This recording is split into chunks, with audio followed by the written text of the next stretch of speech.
What's going on, guys? Merrick here, back for some more Pokemon Blue version. Yeah, so this challenge has been going a little bit different than I was expecting. Our Venusaur is already level 39, and we are right outside of Rock Tunnel, 3 badges deep. So I'm not really sure where to go with this. It almost feels like... this is something that we can't realistically do without being over-leveled. But this is a good test. It's a good test for the next challenge that I try to do. But So on the one hand, yeah, we're really over-leveled, and it's going to continue to go that way. But then, so what I'm wondering is... if we do a crit on Vine-Whip.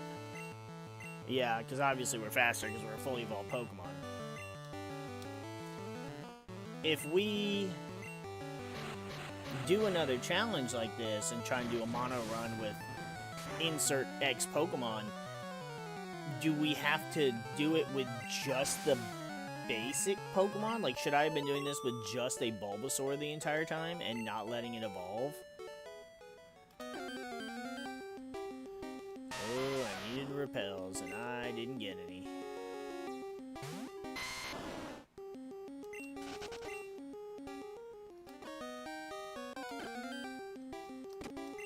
That's the only thing I can really think of, is if we did just basic Pokemon, and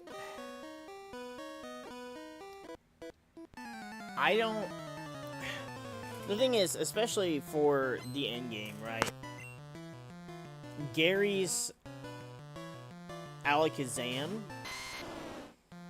is going to be in the 60s. I think it's actually his starter that is 67, but I don't remember. But either way, and even if we're not counting that, his Alakazam, when you face him right before going to the Pokemon League, after you have all 8 badges, is level 50.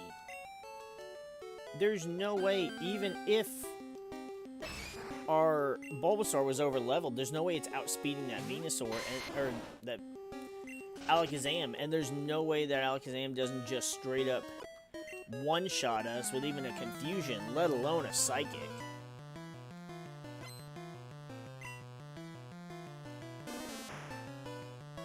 I think what I'm probably going to do this weekend is I'll run some damage calcs to see what happens, or to see if, you know, if it could survive anything. Speaking of Bulbasaur, she's got an Oddish and a Bulbasaur. Nice little grass type. Grass poison, no less. See, Bulbasaur's just got such a good design. Venusaur's back sprite leaves a little to be desired.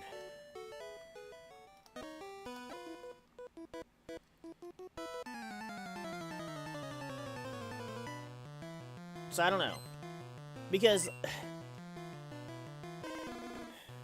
like, if I want to do this, I want to do this with Gengar. But Gengar, he's frail, but also he's got insanely high special attack and speed. So it kind of feels like it makes it unfair. However, at the same time, what do I do? Do I just use a Ghastly the entire time? Like, I mean, I don't dislike Ghastly, but Gengar is my second favorite Pokemon, not Ghastly. And even then, I like Haunter more than I like Ghastly, obviously. So there's no real way around that. But then also, for Gen 2, right? If I choose to... I want to do one for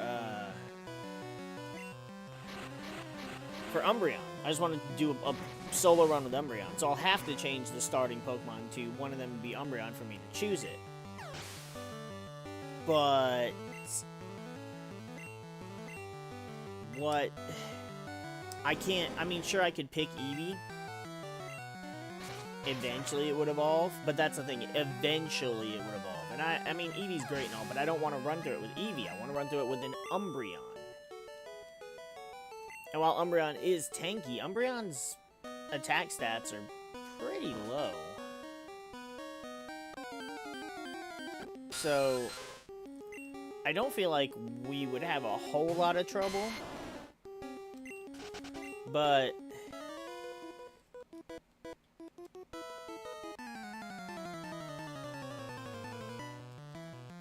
I don't know.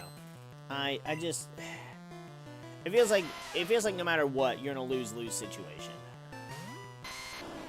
But that's why I said I'm just gonna have to run some damage calcs to see, because one way or the other, either we're going to be too overpowered, or I think we're gonna be too underpowered.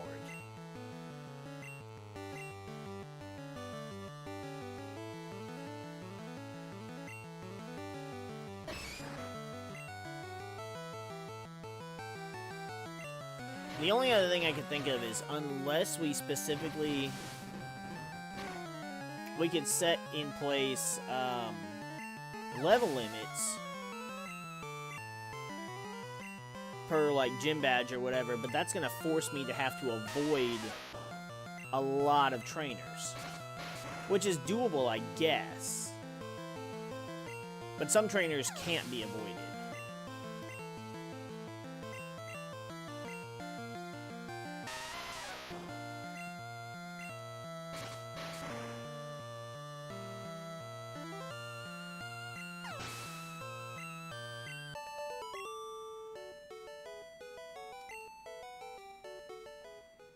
Oh, I was going the right way.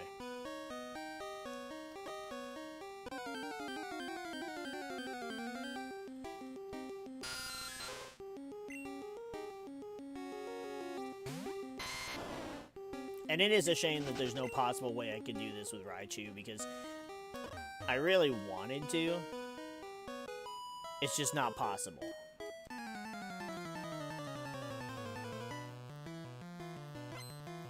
Which is a shame, because Umbreon, what the hell?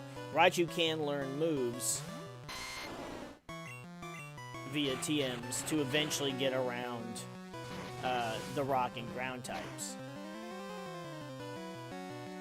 But, you know, even as a Pikachu, the only move we get is Quick Attack, and the stats are too low, plus Onix's 160 base defense is just too insane to be able to get through Brock to even proceed through the rest of it. And it's unfortunate. There's nothing I can really do about it.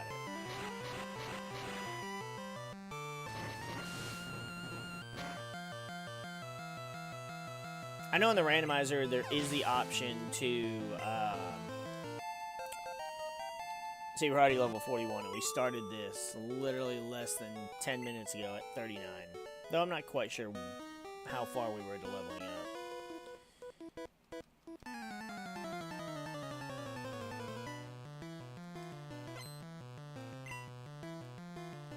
But there's an option in the randomizer where you can update the Pokemon's movesets to, say, Gen 2 or 3 or whatever, all the way up to, I think, Gen 6.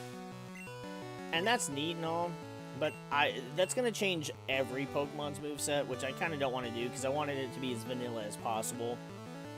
And that could make it to where we had a Raichu that had Quick Attack, and Raichu does have base 90 attack, so between that and the speed, maybe we could get some crits, but I don't honestly know. There wasn't really a guy with a Graveler in here this early.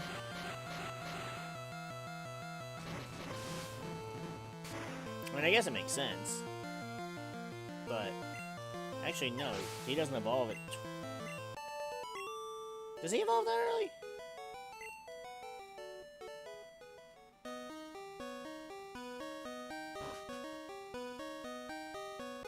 See, like here, you can't avoid these two picnicker chicks. Let me see. Bellsprout. Bell. So that's Weeping Bell.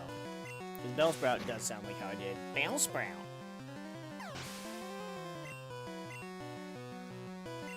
And then Weeping Bell's Bell, Bell, Bell, Bell. And then Victory Bell is just a scream of terror.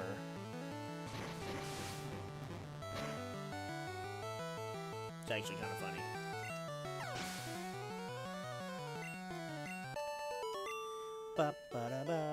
Oh, it's junior trainers in this game. I think they're picnickers in Fire Red Leaf Green.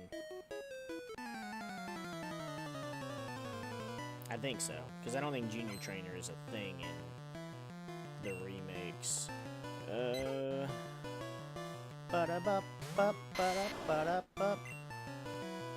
this could be a Pidgeotto at least. Yeah, Graveler doesn't evolve till 25. I fucking knew it, you little bitch. I hate how the games do that.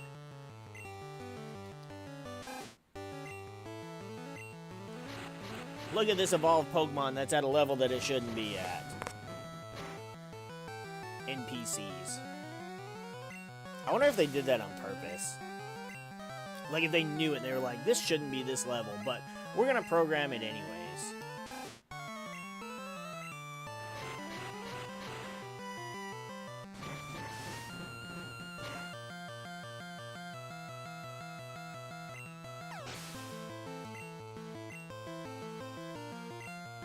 I mean, there are several instances throughout Pokemon games where, like, it's not even the older generation games, like, even some of the newer games, and newer being a loose term, but, you know, not talking about, like, Gen 1, Gen 2, or even Gen 3, there are games where there'll just be a Pokemon, an NPC has a Pokemon that's just a level it shouldn't be at.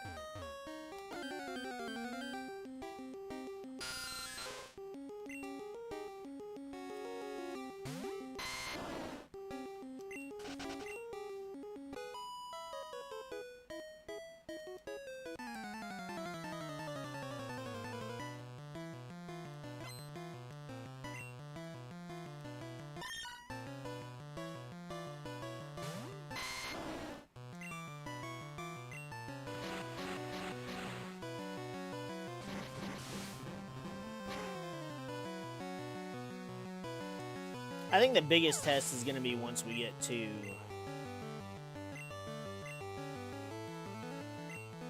Blaine, because obviously all his Pokemon are fire types, which I don't think will outspeed.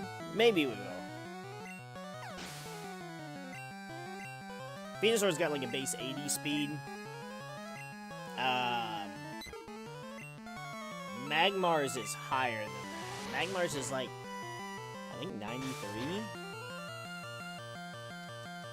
And then if he's got Rapidash or Arcanine, I don't remember which ones he has in which games anymore.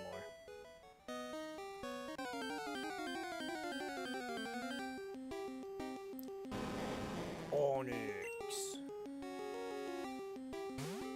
Not a bad Pokemon. Like, he takes hits that aren't super effective.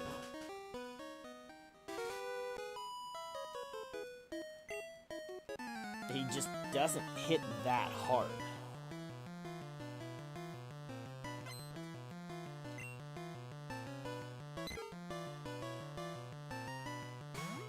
Like, the best way to use Onix in a Gen 1 playthrough, or even Gen 2, really, just, actually, almost in any generation, because his stats don't really get any better.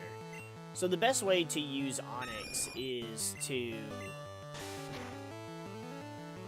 use him as a defensive pivot against anything that he resists or that doesn't do super effective damage. And then, like, yeah, you can hit with, you can still hit with Stab.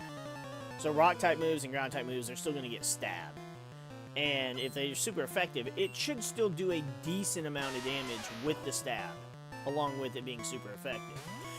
And then without it, you know, Stab is still okay. Like, Rock Throw is like, what, 50? But then with Stab, it's base 75. So then it's suddenly a better move. But then you're still going off of, I think Onix has like a base 45 attack. So it's not a lot. But when you couple it together with Onix's ridiculous physical defense, he's still a pretty big wall that can take hits while you're dishing out even, you know, medium levels of damage.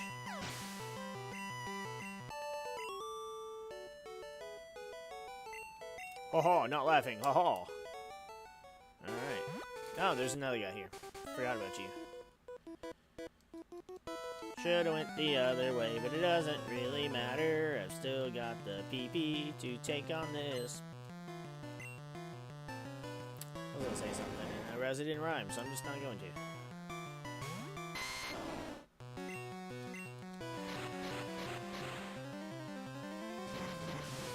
Plus, Onix is just he's a cool Pokemon, cool design for a Gen 1 Pokemon. And I wish he could have been a little bit better. Steelix, on the other hand, is like, Steelix loses,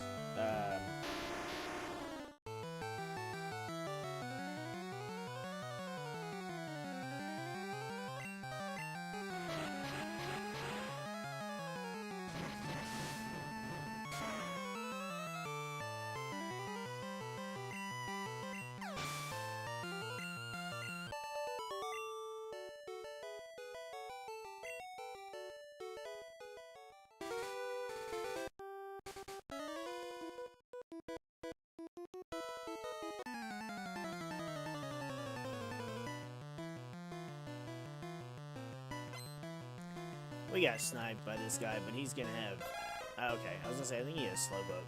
He's got Cubone. Still weak to us.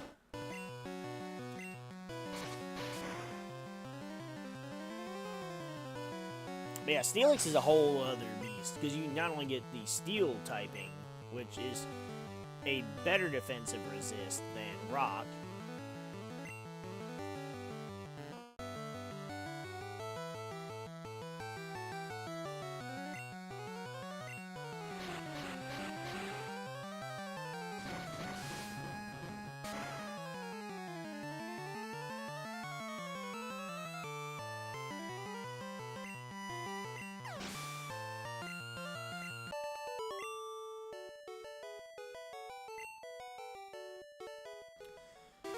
so he's got the Steel type, defensive typing. Great, it's a decent offensive typing. I mean, what, Steel's good against Rock, it gets good against Ice. Fairy doesn't exist yet. So, okay, so it's not really that good offensively. Actually, I guess Rock is better offensively than Steel. But you'll still have Rock-type moves, you'll just lose the stab damage to him. However, Steelix himself does get a better, physical offense. So, it kind of... Did I heal? I can't tell by looking at my HP. Yeah, I did, okay.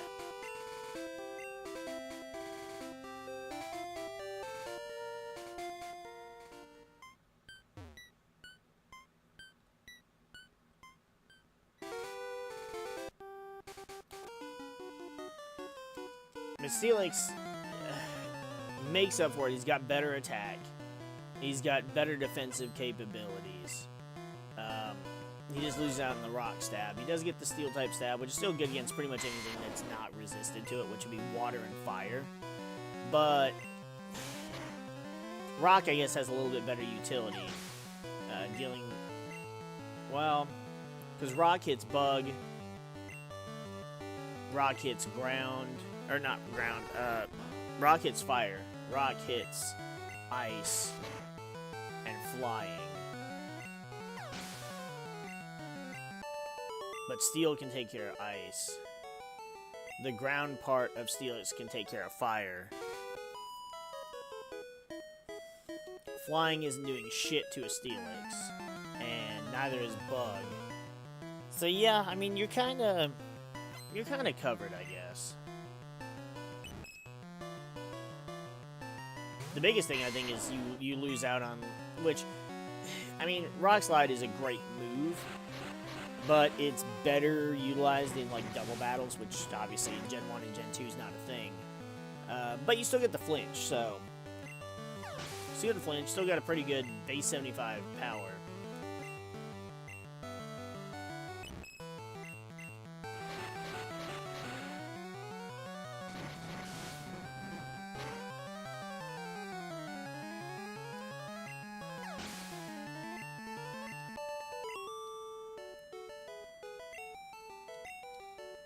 That's what I like about Pokemon, is there's so many Pokemon that you can make. You can make almost every Pokemon viable in a playthrough. As long as you utilize their typings and their stats properly. And their move pools. Now, is Steelix good in competitive play?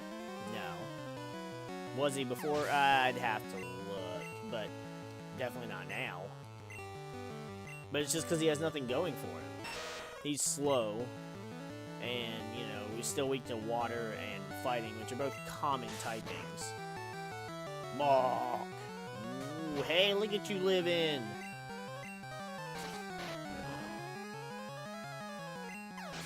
Muck is pretty physically defensive. Still, we're 20 levels above. That's kind of crazy. Not to mention, you got a level 22 Muck. Come on. See, we're gonna do this again.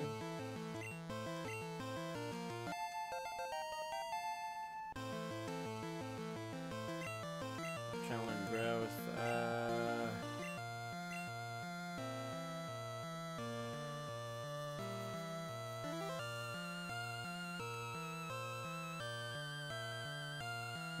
Hold up. Does growth work? Growth works differently in Gen 1 than it does Gen 2. So I might actually use that. Actually, yeah, it does.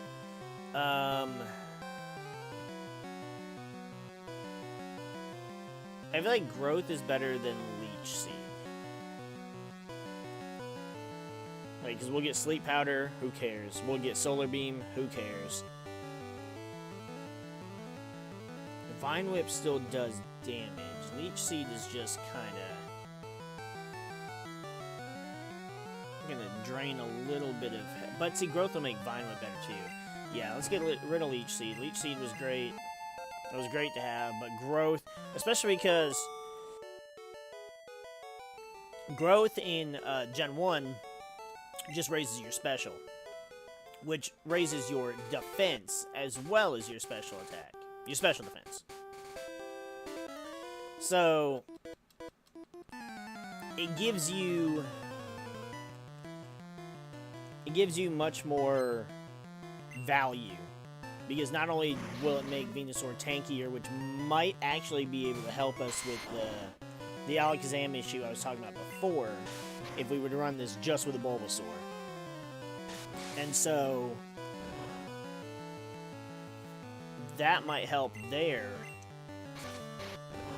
But then it also boosts your special attack, so then we're doing more damage with Razor Leafs and Vine Whips.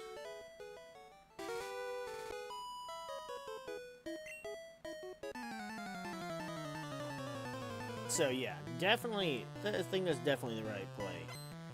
Setup with with doing a solo run doesn't exactly feel like it's necessary, but when you kind of think about it the way we just did, yeah, it makes a lot of sense. So yeah, Muck doesn't evolve until 38. This guy's got a freaking level 22 Muck. I call bullshit.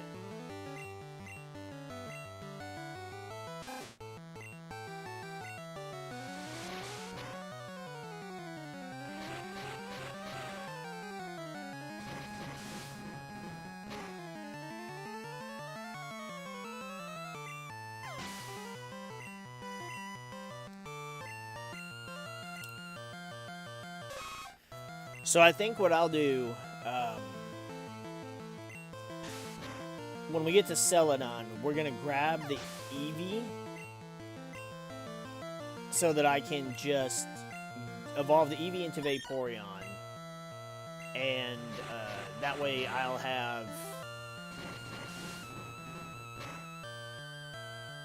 already have a water type for whenever we get Surf.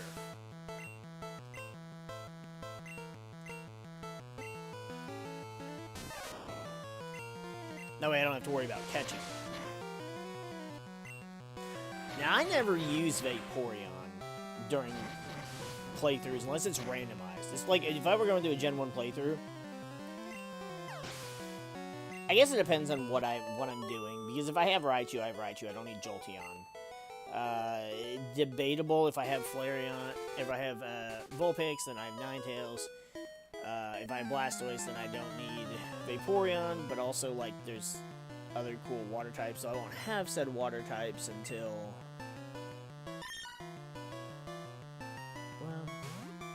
You can still get Vaporeon well before you can get a water type. Because, at the very least... Which, of course, you know, outside of Magikarp with the Super Rod, or with the old rod. Because you would have to, you get the Celadon, and you just get the Eevee, evolve it into a Vaporeon. Or, you Battle Rocket, do all that shit, rush to the Lavender Tower, do that shit, then go south.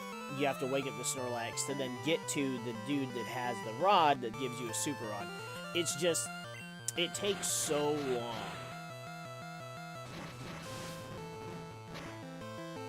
And I feel like that's kind of, that's like what we were talking about last time. That's why picking your starter is so important. It's not just, I mean, in a way it is just whichever one you like best, right? I missed! Like, I picked Squirtle first because Squirtle is just awesome and Blastoise is just awesome. Not that the others weren't either, but I guess that's just what I liked best as a kid.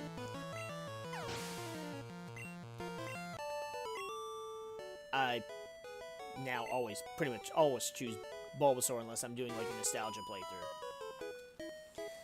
playthrough. But then again, it's like, again, grass types. Do I need grass types? Because depending on what I'm doing, so a grass type,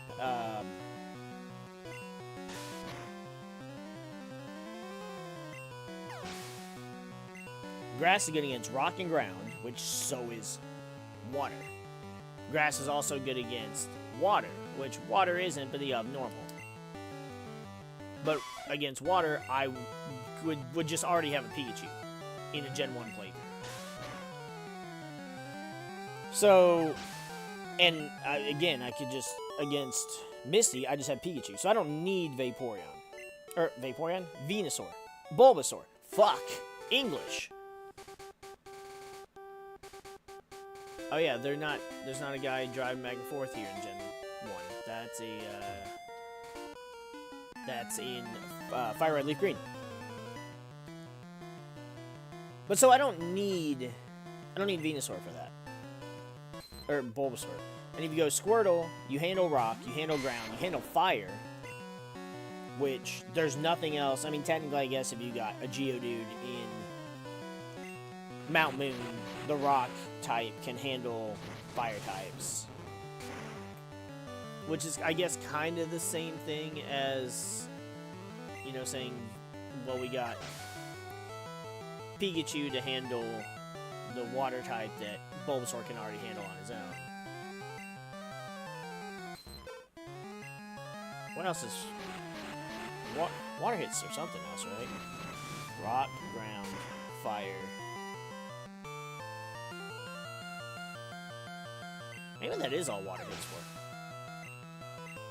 But then fire, okay, yeah, you can't get a... but also with water, you can get plenty of good water types, but you just have to wait till you get that Super Rod. So you have to get at least 3 badges in and do some significant story stuff between Celadon and Lavender Town. Poliwhirl! Dude, Poliwrath was the MVP during our Pokemon White playthrough.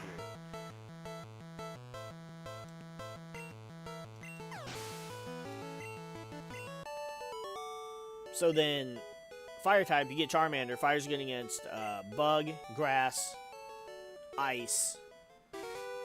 Ice isn't important in this game. Not really. Especially since most ice types are ice and water. So Electric takes care of that. Or even Grass. Though Grass is a double-edged sword because it can be weak to the ice. Can be. It is weak to the ice. But, you know.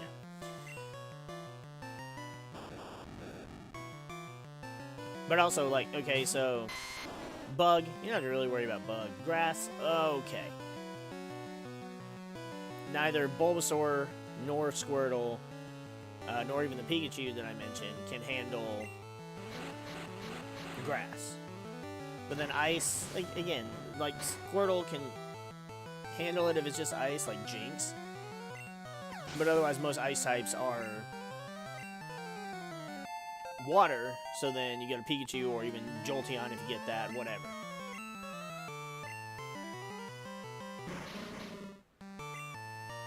Plus, you can get a flying type Pokemon that covers both grass and bug.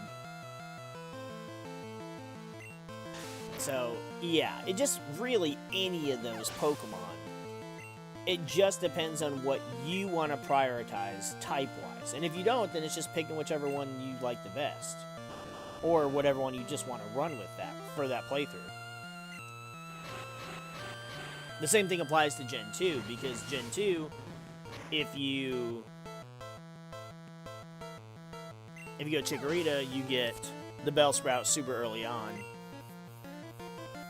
And that covers all of that. If you go Totodile, you can get a... You're not stealing this, Gen. You go Totodile, you can get Wooper as early as right after the first badge. Or if you're playing Crystal, you get the Poliwag right there after Cherry Grove. So you can have a water type pretty fucking early on. So ideally, only one badge in and you have both a water type and a grass type. And personally, I wouldn't say Bellsprout is a great grass type, but I would absolutely say that Wooper/Quagsire is an amazing water type. Plus, he's a ground type as well, which handles, you know, a lot of stuff that, well, it's kind of weird. So, water handles rock and ground and fire, but the ground part handles rock and fire. So, they kind of overlap in typings. But water hits ground, whereas ground also will hit steel. And there's another type. Because ground is super effective against 5 types.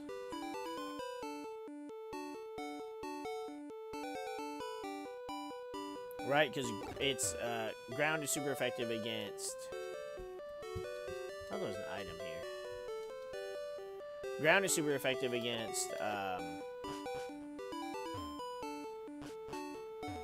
poison?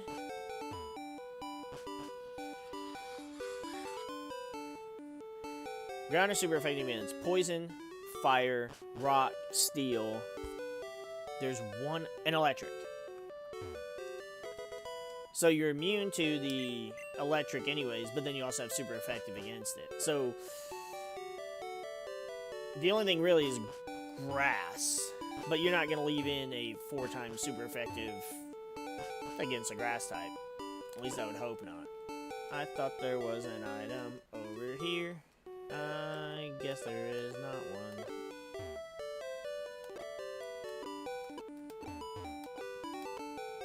Just gonna go ahead and we're gonna buy the water stone right now. Whoops. So Cyndaquil, and it goes right back to Charmander, it's like, well, in a case, it makes Cyndaquil even better of a choice, just because you can get a grass and a water type that early, whereas in Gen 1, you can only get a grass type that early, and actually, you can get a fire type before you can get a good water type. So almost in Gen 1, it's like water is the best Pokemon to choose if you're wanting to have all of those typings.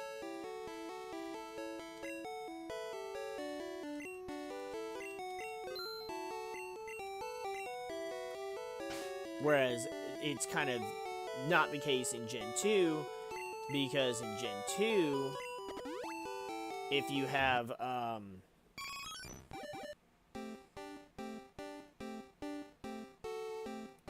Cyndaquil, you can also just get a water and a grass type super early, but you're not going to get a fire type until after the second badge, because you have to go past Goldenrod, but then you still can't evolve it for at least You have to at least beat the 3rd gym, because you have to find whoever the person is that gives you... Only in Crystal version will they call you and you can get a stone. So, you're kind of just a little SOL there. And, you know, as much as it really sucks, there's nothing that you can do about that part. So then it even makes Cyndaquil an even better choice, because Cyndaquil evolves and can be your only fully evolved water Pokemon.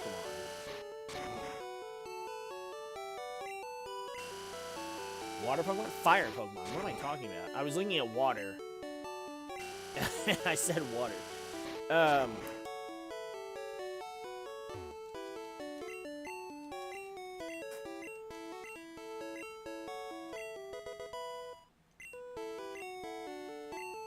Now again, though, because you wouldn't get a Leaf Stone unless you were playing Crystal, and even then you have to find the person and wait for them to call you with one. So Weeping Bell is not a great grass type on its own, whereas Chikorita being able to evolve all the way to Meganium is a much better grass type. And then you've got, that's 2, 3, 4, 5, 6, 7, 8, 9, 10, 11, 12, 13, 14, 15, 16, 17, 18, 19, 20. So, yeah. So then you've got, actually, what? This is Ice Beam, right? Which I can't learn. This is Rock Slide, which would be awesome if Venusaur could learn. And then Tri Attack, which would also be cool, but... So yeah, I can't learn any of those TMs, so... Kind of a shame. May as well sell them, get some cash. What was 30?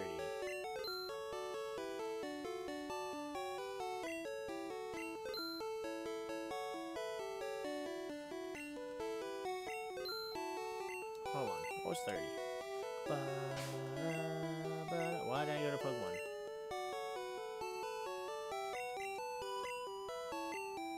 Thirty's teleport. Why am I holding on to that?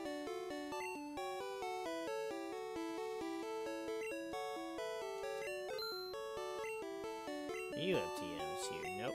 You have vitamins. You have TMs here. Nope, you have that shit.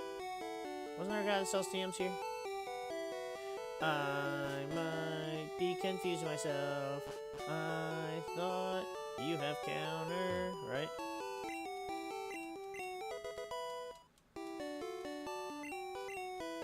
Not like the one I'm leaning on, mind you. Yeah, no shit.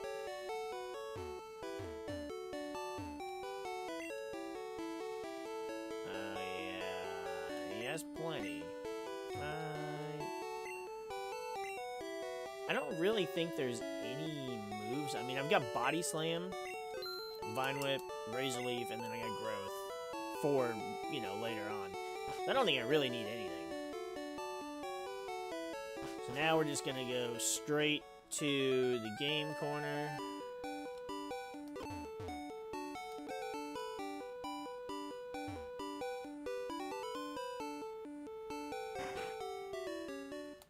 I always do the game corner before the gym, just because it's plot. It's more, well, I mean, the gym is also plot, but also the Rocket Grunts are much weaker than the trainers in the gym. See, level 20.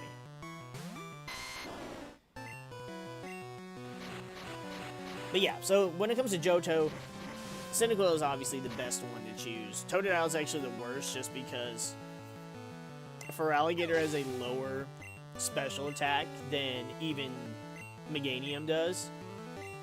So it can't really take advantage of water type moves.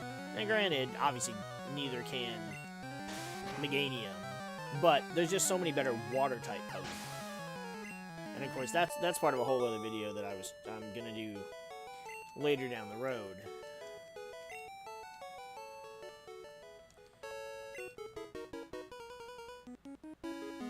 walk so slow. Of course, so do we. Hey, a switch behind this poster. Let's push it.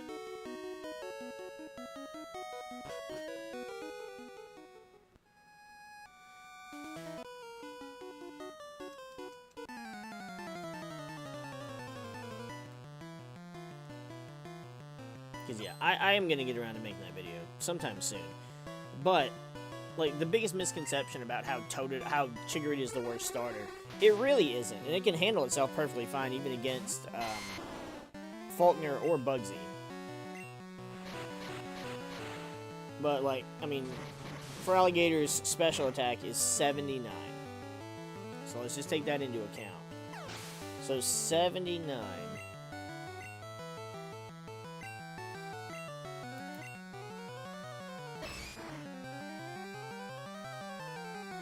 Whereas if you get a Quagsire, well, his special's only 65, but you want him more for the ground types anyways.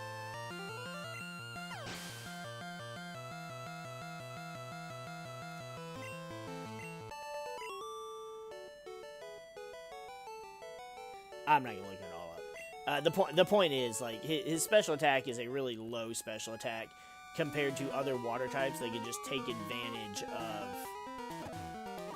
being actual water types.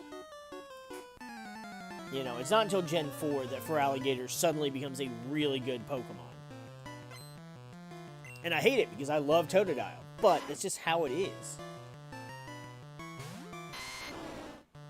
So not only can Meganium deal more damage, in theory, because then you do have to look at it as, like, okay, so comparing, like, grass move to water type move, you gotta compare their base stats, and then you've got to compare the damage of the move, and but even so, like, even if the damage that the damage output between the two with their respective stab typings isn't that far apart, they're still just better water types that can hit harder and get better typings on moves.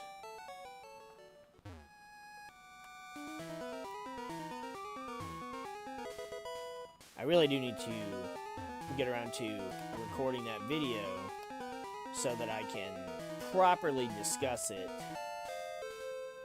in a way that everybody who, like, especially if you're watching this and then you go, he makes a point, but now I'm curious as to, like, the actual specifics and the actual math behind this. And this isn't the kind of video for that. So that's something I would have to do on its own. And I've got a lot of the work already written out for it. I just have to find the time to actually do it. See, like, look, this Zubat's level 17. Like, the rocket members in here are so weak.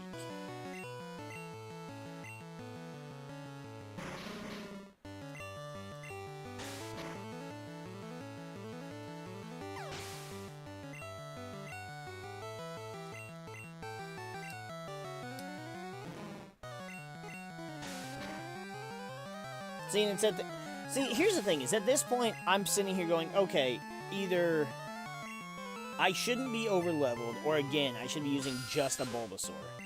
And it'd be okay, because these Pokemon are level 17, and they're not evolved. With the exception of, like, you know, the odd Raticate, Muck that we've seen, the Graveler. But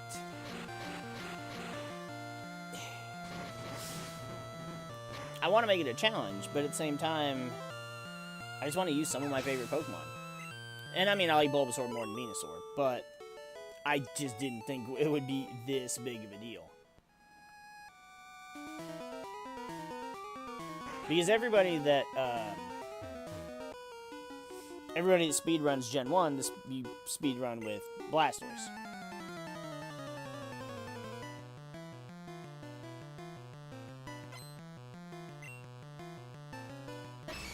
Like, you don't do it with a Bulbasaur. So, even though Bulbasaur is able to hit... And now, of course, that's probably just with, like, Probably the little glitch shit where you just end up behind Lance, and behind the rival, and blah blah blah, straight to the EA4. So that may not even be a relevant metric to use.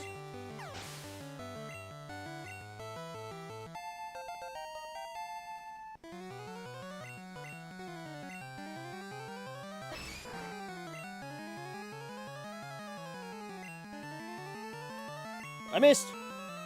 He missed! I missed! He didn't miss. How did I miss 3 times? Did I get sand attacked and I didn't notice?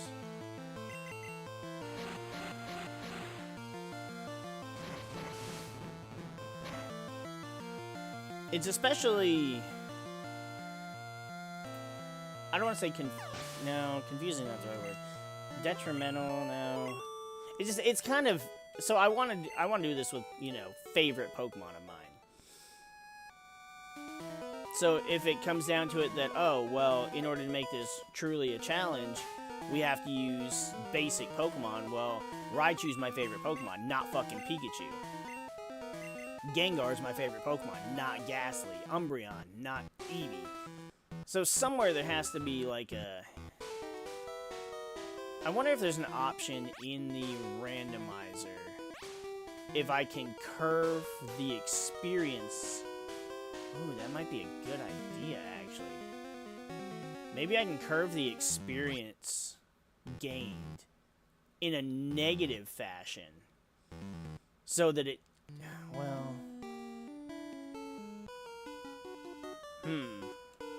Because that might hurt us early in early game.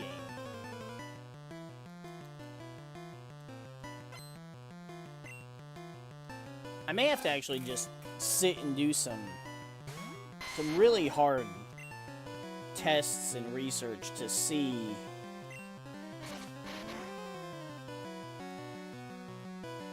because one, I know you can curve, well, you can curve levels. That's not the same as curving experience. So I don't know if that's a thing.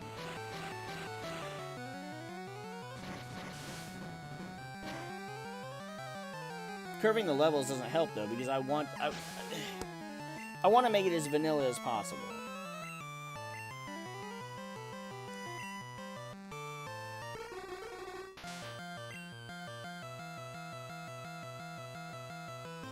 But maybe that suits the point, is it's like, I love Venusaur. Can I beat it with baby Venusaur? You know, a Bulbasaur.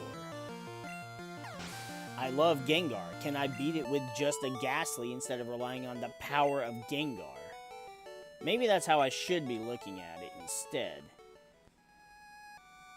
And then getting somewhat over-leveled is then compensating for the fact that by the end of the game, you know, Alakazam has insane speed and special stat, but we're still leveled higher, so maybe it'll make it to where we can still tank a hit or two and be able to dish out some damage.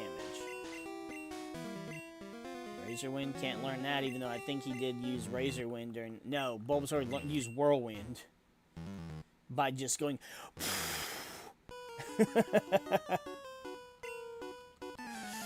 I don't know, maybe. It's just so much stuff I have to figure out. Maybe curving the experience down if that's a thing. I'm trying to remember. I know for a fact there's a level curve that you can do. But I don't remember if there's one for experience. Because look at this. Level 21 and I'm sitting here with a 45 behemoth.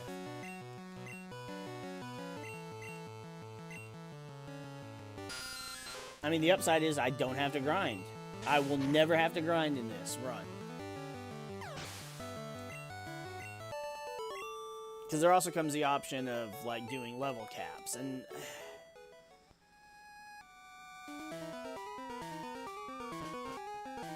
I'll have to come up with different scenarios, different sets of rules, and seeing what turns out the best.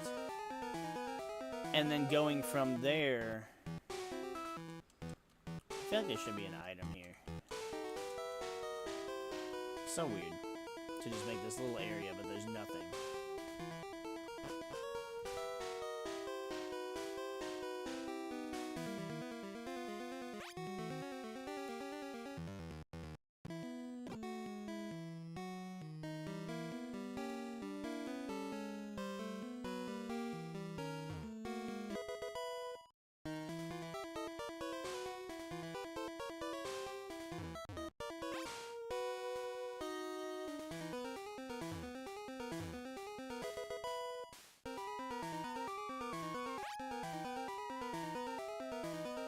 And that would be our 4th Moonstone. So you can actually evolve all 4 of the Moonstone Pokemon in one playthrough.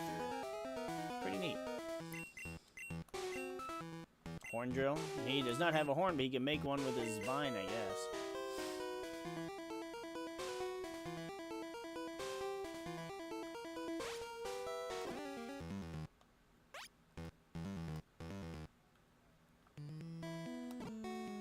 Oh, wait. I think there's an item up here. Yeah.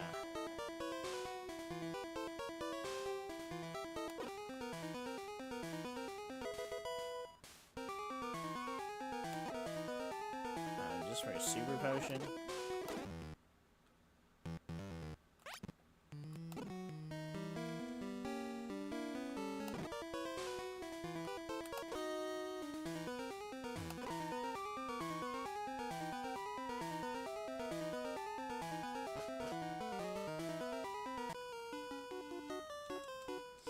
I don't know. I don't know. The thing is, like, I somewhat have people that I could ask, but their experience with, you know, it's like, sure, they played Scarlet and Violet, so it's not like they're not up to date on Pokemon games as a whole, but they don't do a lot of Nuzlockes, they don't do randomized stuff like I do, and then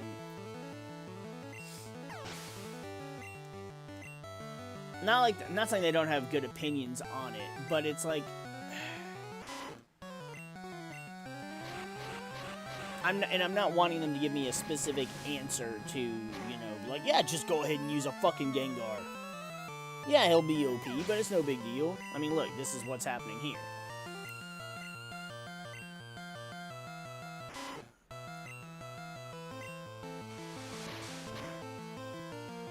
They have less to say if their interest in the idea is low.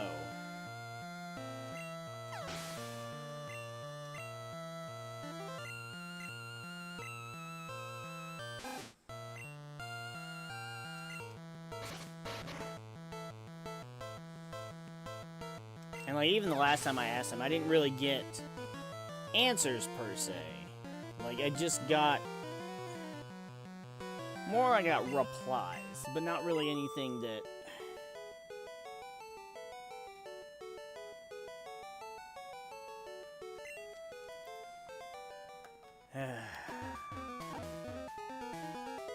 Hyper Potion. Like, I'm not gonna sit here and read our conversations, but I don't know how else to really word it.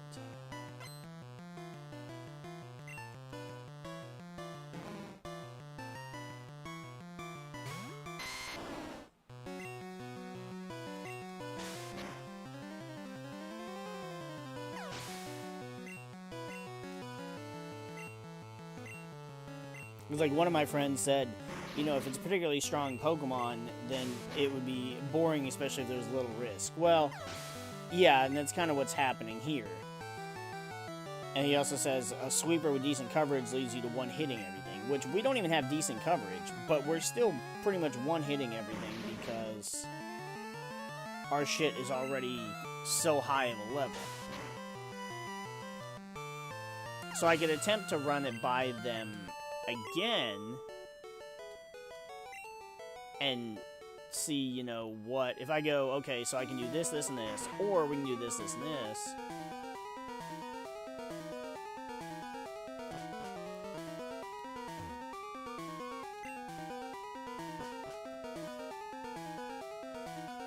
Did I not pick up the key? Am I fucking stupid? Oh, you guys will be screaming at me.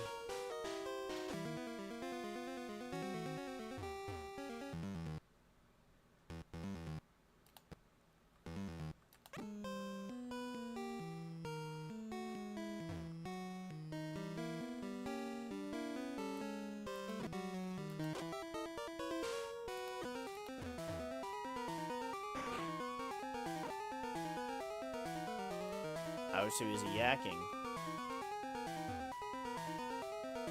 Oh, you're shitting!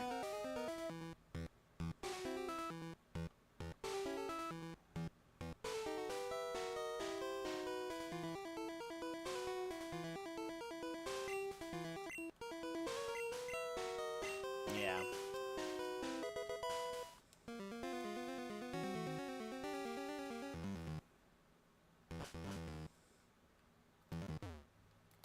So since I'm here, though, I guess I may as well leave. Because I'm going to have to deposit some stuff. Otherwise, I can't get the Silph Scope, and I'd have to do it again anyway, so...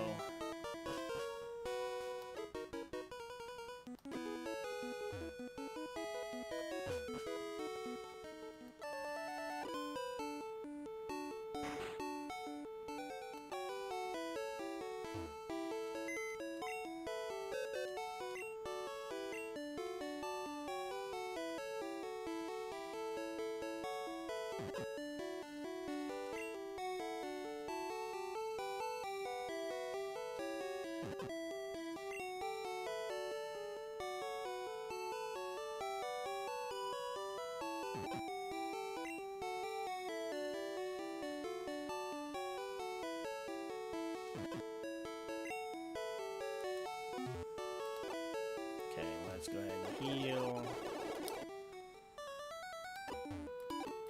And then we'll sell some of this stuff off.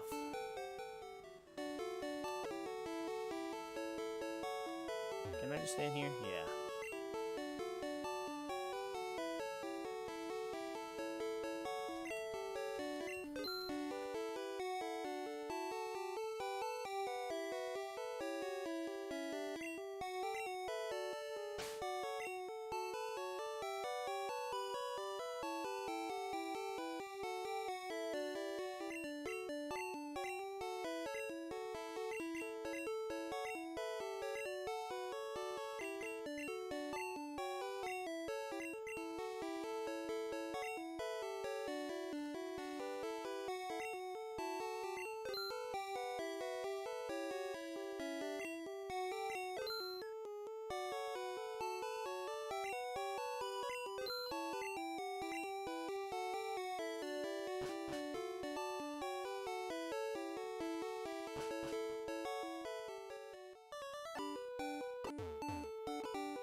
Alright, there we go.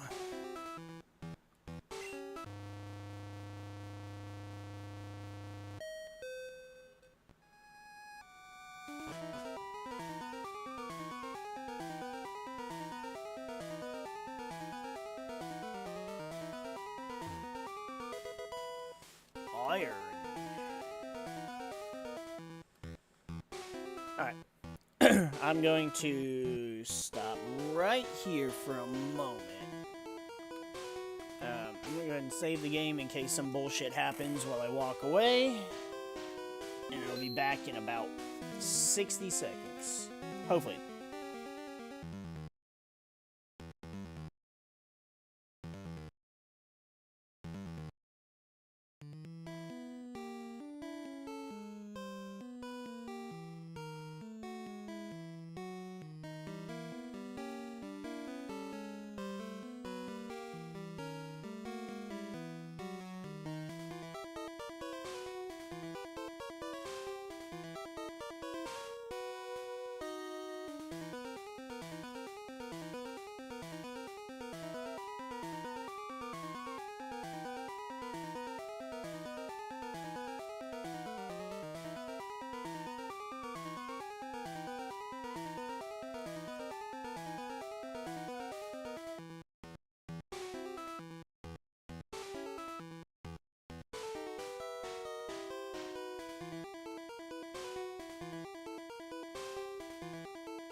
Alright. Let's go ahead and knock up these. Knock up? Nope. Knock out. Oh, these Team Rocket fools.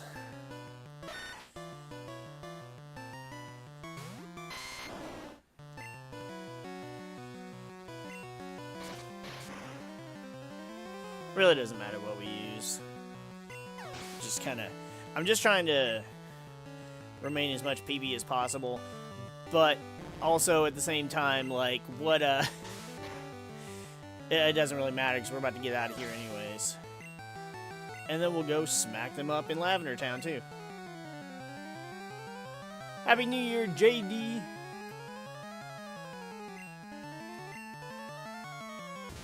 How you been, my guy?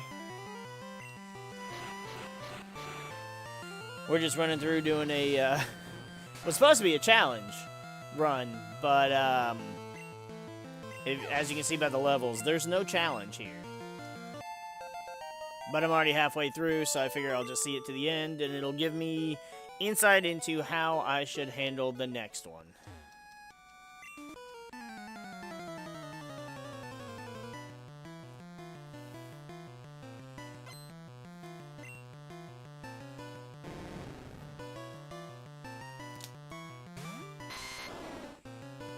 And I just finished up this week. I finished up the other 2 Nuzlockes we had going on, so I can get to some more of those. I'm just in a really big Pokemon mood, and it could be because I'm about to have my whole collection sold off, and it kind of hurts my feelings, but, you know. Need the money. What's going on, my guy?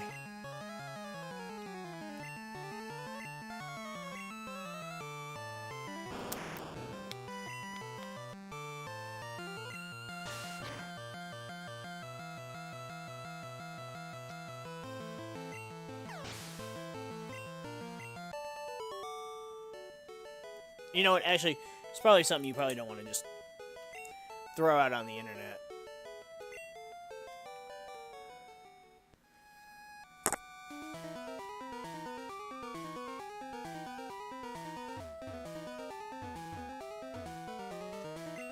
Giovanni!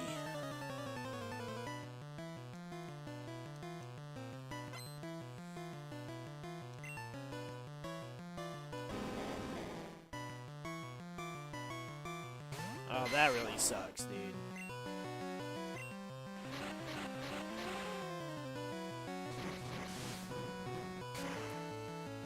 You would think if we as a society weren't too busy being fucking stupid, with insane spending and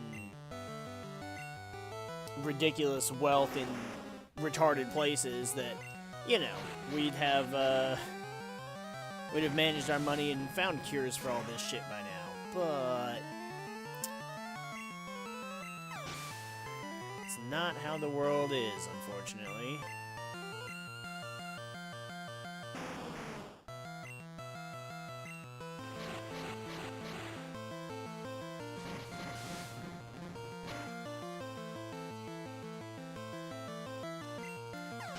Yep, see, we just freaking completely washed him.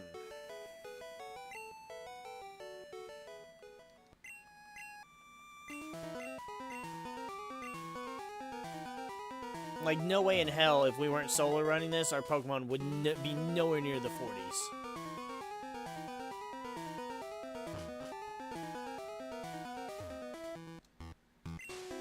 I only speak the truth. And that's not bragging, I just don't see any need to bullshit anything.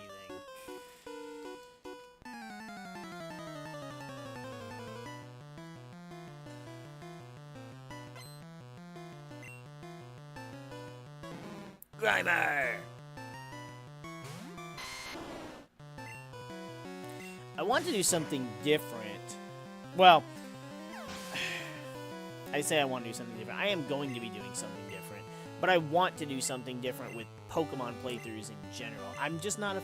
Like, I like ROM hacks to a degree, but I don't like the ones that add fake Pokemon or new, like, regions and stuff, because they're usually not that well thought out, in my opinion. I'm going to be doing a new ROM hack very soon, though. So hopefully that turns out to be fun. And then, I have to figure out how I'm going to do it, because unless I sat and spent days that I would normally be streaming, and I just go, okay, instead of streaming for a couple days this week, the Shadow Lock with the life points, that could definitely be a thing. I just have to figure out a better way to refine the life points, like losing them, because it's like if a Pokemon dies, because you've got 8,000 life points, but how do you transfer that to, oh, if I lost a level 50, I lose 50 life points? No. 500 life points, but then that's still too low. 5,000 feels too high. So I'd have to figure out a way to really incorporate that into working well. Oh, I would also need to download the thing that had the life point thing. I don't even remember what I used for that, because it's been so long since I did that. But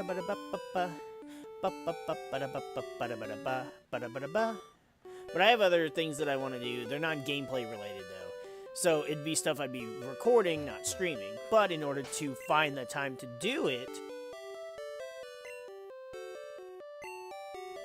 I would have to dig into my stream time.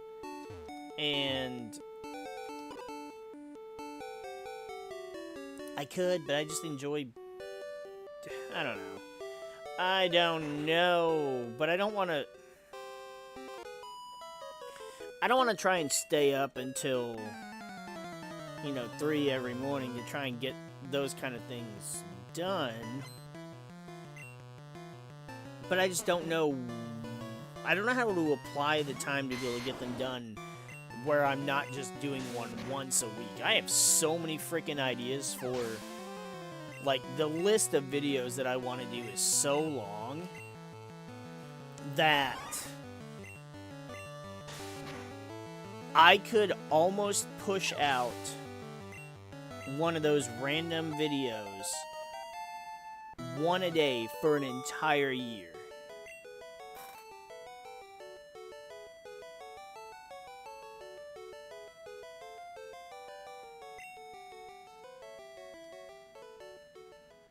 What? What'd I say? I didn't say anything. I didn't say anything to give anything away.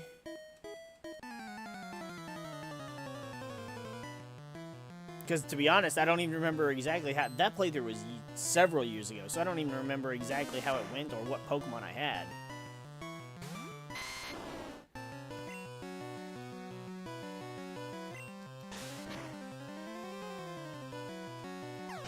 But I want to be able to do all these different video ideas that aren't just playthroughs, but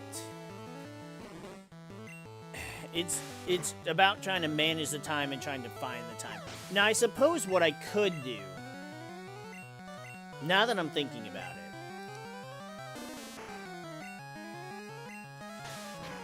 I could take one day, and instead of choosing to stream that day for gameplay footage, I could instead use that day and try to record 3, 4, maybe 5 of those other idea videos, and then I'll just be able to work on editing them throughout the week. I'd have to really get everything organized for those kind of videos, like, all of the... Pretty much everything I want to discuss, whatever said video is, so that I'm not fumbling to get it all done. And then maybe if I got started, depending on how early I got started that day, then I could get, at least 3, if not 4, possibly 5 done in one go. That might be the idea to go with.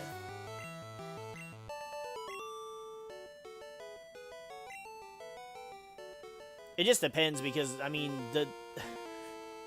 playing 8 fucking characters of SWTOR, and that takes me at least, at least 3 weeks to be able to get through all 8 characters. Venusaur. It's such a good sprite from the front. Venusaur's sprite from the back isn't terrible.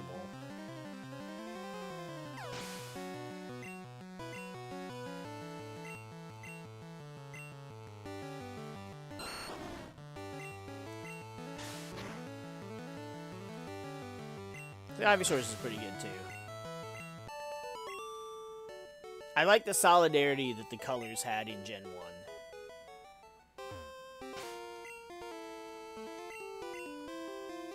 Ba-da-ba-ba-da.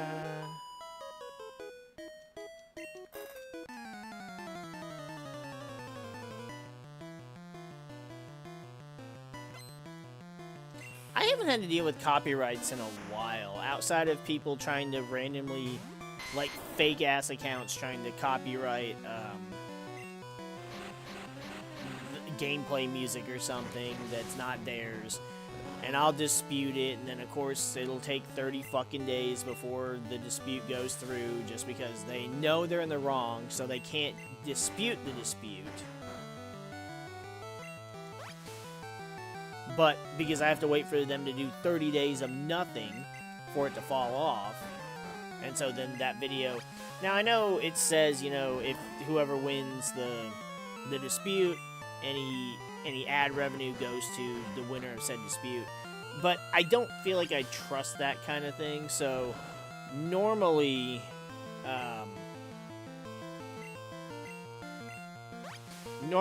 the videos get flagged before I even, like, as they're uploading, before I even publish them, and so then I can just go, all right, well, I'll just wait on this dispute. But then, depending on what it is, then the video ends up taking a month before it can go live, and I don't like having to sit there and put a series off just for something like that. So if it happens again, I probably will just let it go through, and then, because again, it should be fine either way. I just don't want to deal with that shit.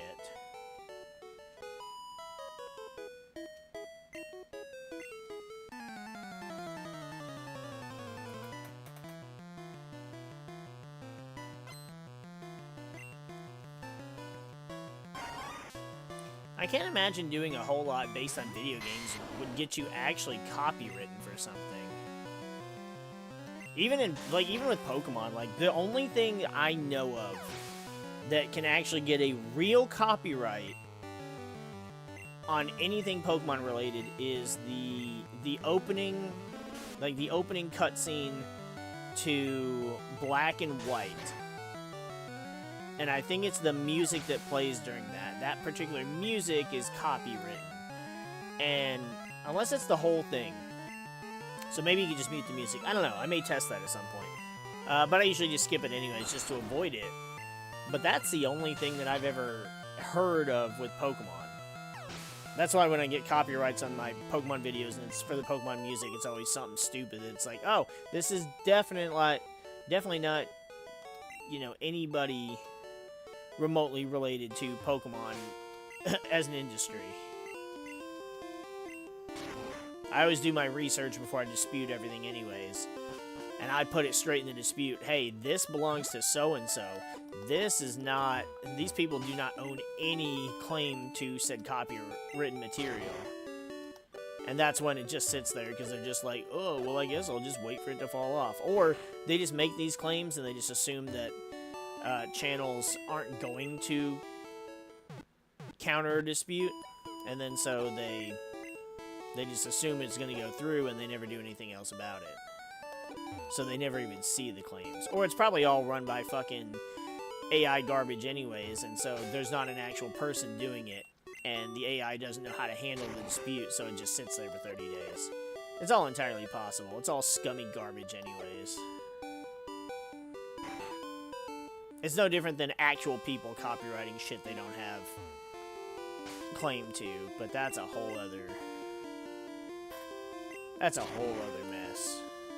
Alright, got one more girl to face. I'm also doing it this way too because initially I was like, okay, I won't battle any wild Pokemon, I'll just get all my grinding through trainers. But then I realize now that that's pretty much what got us so over leveled. So at this point, I'm just trying to see how high this gets our level. And then from there, I never understood why the middle execute is so gigantic compared to the rest of them. And it's the only Pokemon. And so that's why I'm doing it, because I just want to see how high we actually get, what the discrepancy is. And that way I'll have a complete idea of how over leveled we get. And then I can sit there and kind of start coming up with ideas for how to rectify that. I like Erica's Gen 1 design. I actually didn't mind her in... I didn't mind her design in the anime either. It's just very different. Like here, she's got the kimono, the black hair. But then in the anime, she's got normal clothes. She's got blue hair.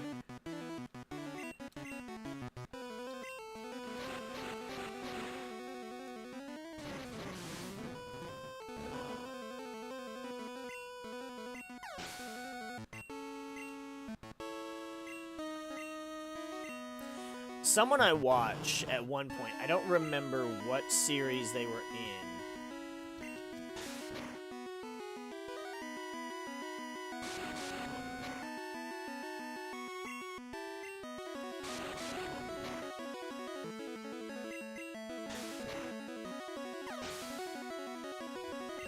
Well, that was a quick bind. Someone I watched, they did a playthrough, and I think I know who it was, and I think I remember exactly which playthrough they did. And they said something that I actually find myself agreeing with. That's useless. That Gen 1, the red, blue, yellow version of Erica looks a lot better than the fire red, leaf green design. And I feel like I actually agree with that. And not to mention the red, blue, yellow design, really, oh man, I wasn't quick enough to do that. There we go. The red, blue, yellow design is also very, very much like the manga design, where she's this, you know, this little princess wearing the kimonos and such. Oh, yeah, Mega Drain. That'll be better than... That's better than Vine Whip. It's got this... I don't remember. Does it have the same PP or not?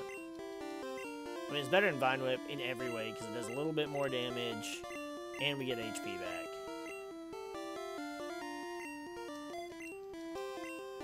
It just sucks that it's Mega Drain and not Giga Drain. Which wasn't a thing yet. Yeah, see, it also has 10 PP, so it's like, whatever. Alright, 4 badges in, and almost level 50.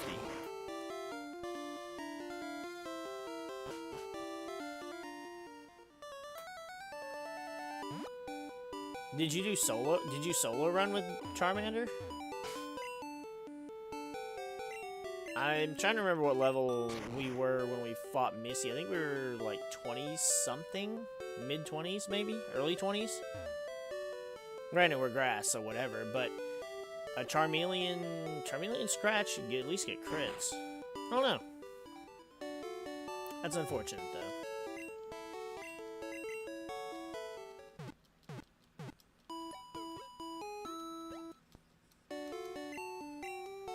I rarely play with Charmander. I do occasionally. I did on... I didn't do it through a playthrough. But I did it... Oh, hell. Alright. I'm gonna go... Nope, not there.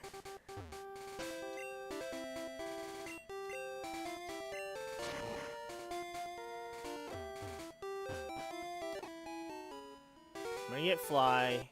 We'll catch us a dumb bird so we can fly, just so that it doesn't take a bunch of running back and forth.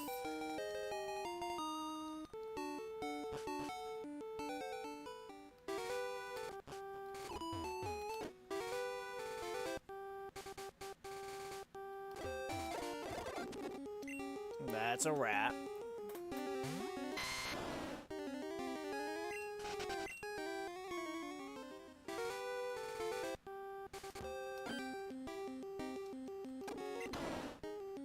Should be birds here.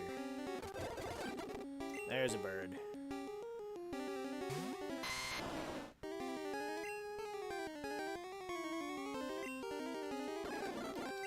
There we go. Got it.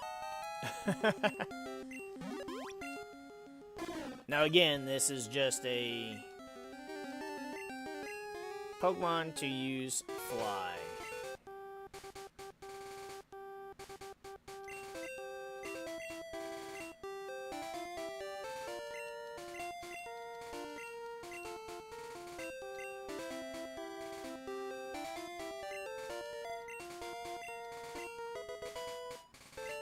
We just did this Spearow a favor because he didn't have Peck anymore. Now he has a flying type move. Ah, I should have got the... Well, it doesn't matter. We have waters.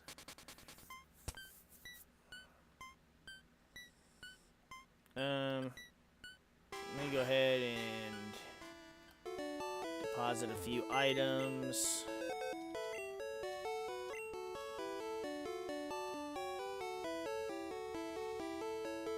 Like, I don't need the lift key anymore. I don't need this anymore. I do need the Sylph Scope, though.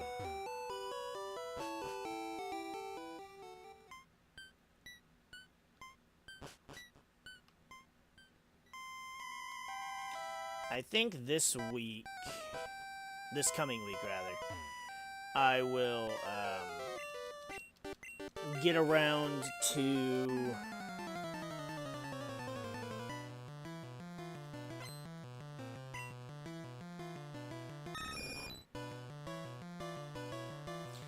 I think this week I'll get around to, this coming week, I'll start the new game that I'm going to Nuzlocke. And we have this one, and then I'm going to patch. I was supposed to have it done today, didn't.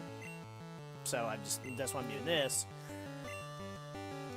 And then patch Pokéduel so that I can continue that playthrough with the updated version with the cards that were added to it.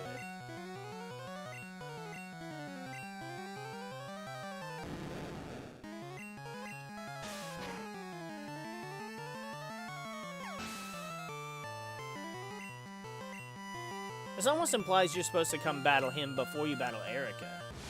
Because look, his Pokemon are way weaker than Erica's.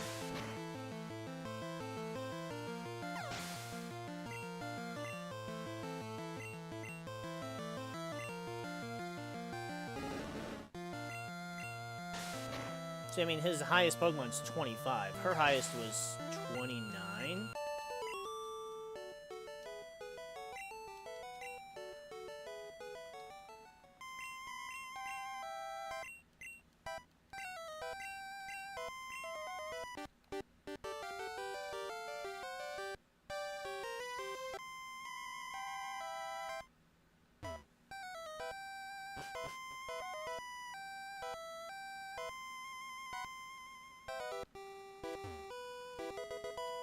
Another escape rope.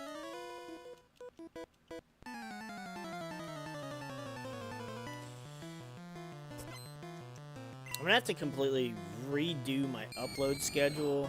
I kind of already changed it up a bit just to be able to have the SWTOR playthroughs going on. And I hate that I had to do it that way. I hate that it's literally two SWTOR playthroughs a day, then I have to, because some days I already had two different things. But it's like if I were to, there's 8 characters. So, one episode a week wouldn't even cover all 8. And who knows how long those playthroughs would go. So right now I've kind of got it to where it's more videos, whatever. But also I'm trying to beat the clock before the EA buyout goes into super effect, and then I don't know what's going to happen with the game, so at the very least I'll have beaten the game, the base game, with all 8 characters rather. So what'll need to be done will be done. And then, you know, the uploads will just go as they go.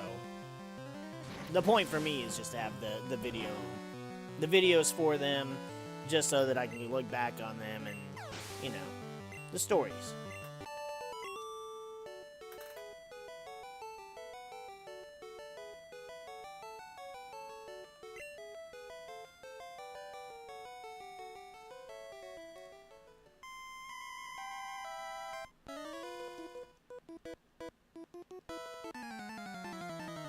I've never played that one. So that I don't know. See, you could say I'm old, I guess. If I'm going to play a Dragon Ball game, I'm going to play Legendary Super Warriors again before anything else. More than likely. Just because, like, I played Legacy of Goku 2. And it was a fun game, but it's like, I don't know, Dragon Ball games, they really only work as fighting games. That's why the Budokai games were so great. I just didn't want to invest money into a PS5 to be able to play the new Budokai. And I don't hear anything about it, haven't heard anything about it for a good while, so it feels like it dropped off pretty quick, outside of maybe like the hardcore players. And so I don't really think I would invest that much time into it.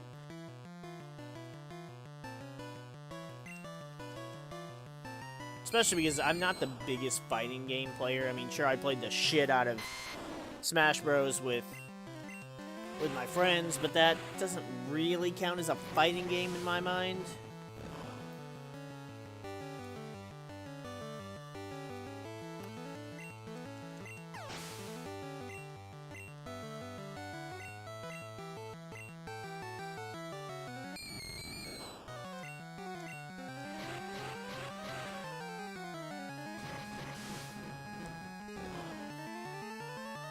Plus, I don't know. I like the card aspect of how Legendary Super Warriors worked, but also just the sprites are just cool.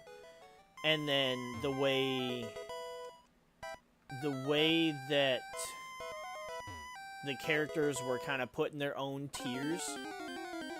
So when you play the battle mode, where you pick a character and then it will put you against any random opponent that is within the same tier.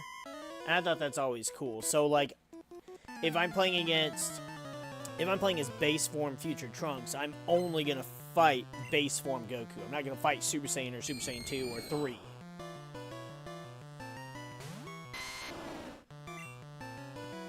And now, some of them are kind of... Some of the tier list there is a little bit weird. Because, like, oh, like, androids 16, 17, 18, 19, 20, and Cell's first form are all in the same tier that non-Super Saiyan Saiyans are.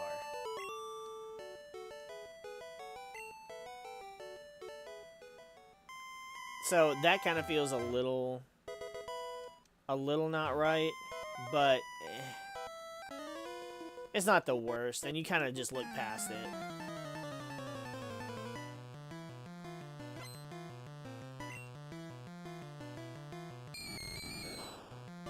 It's just, I don't know, it could also be because, you know, it's the era that I grew up in, and especially with the original Red, Blue, Yellow, and then even with Gold, Silver, Crystal, I have this love for how good you can make a pixelated sprite with limited tech, like we had way back in the day. And it's just cool. It's like, oh, you can go super detailed, that's cool, but there's already this kind of, like, almost like a level of, I don't know if charisma is the right word I'm looking for here, with the designs of the sprites, but they just have a certain feel to them. And it's the same thing with the Pokemon sprites. Like, I will always like the way the older games look over the newer games. Like, sure, having, you know, Steel types in Scarlet and Violet actually have, like, a metallic texture to them, or Blastoise's turtle shell having this really cool texture that looks like an actual shell, but the 3D models still hold, they don't have the same visual flair that these sprites do.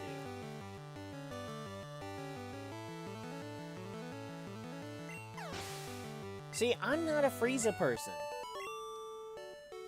Like, you know, obviously up until that point, it was like, yeah, Frieza, okay. Frieza was the villain, but that's just kind of how that goes.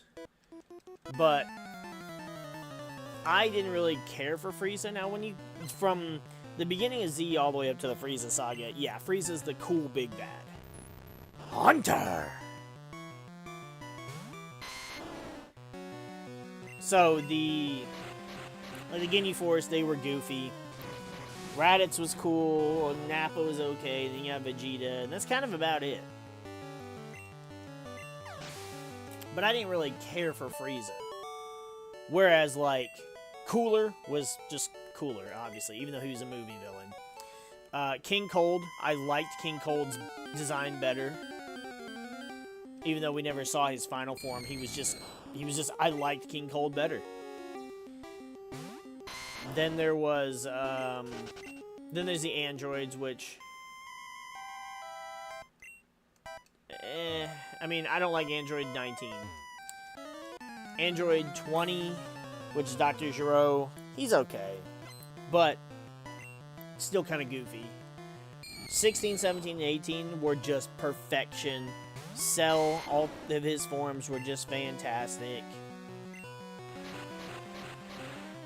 And then, while the Buu Saga didn't really have a lot of different villains, per se, and neither did this, honestly, up until the Frieza Saga, you had the most amount of villain characters, because you had a bunch of grunts working for Frieza.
Anyways,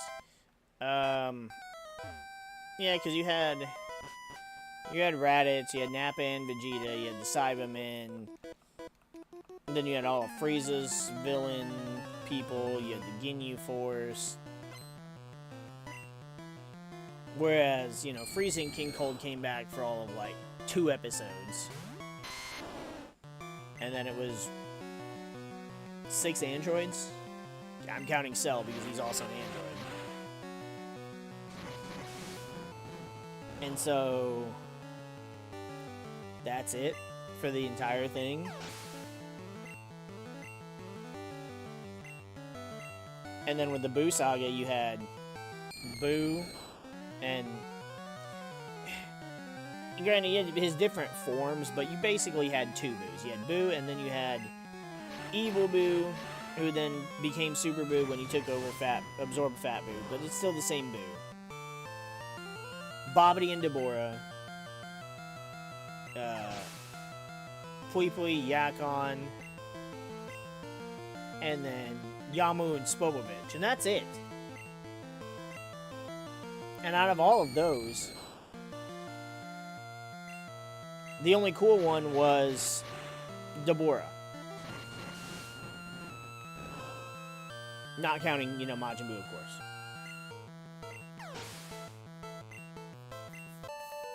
So personally, I think the ultimate villain, the best villain was Cell, in my opinion. I liked Cell. I liked how the whole premise of Cell and the androids, it comes back around to Red Ribbon.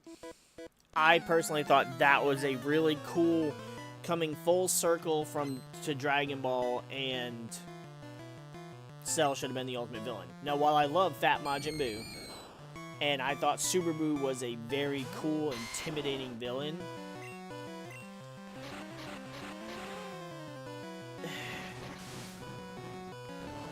Cell still felt like the better villain from a storytelling standpoint.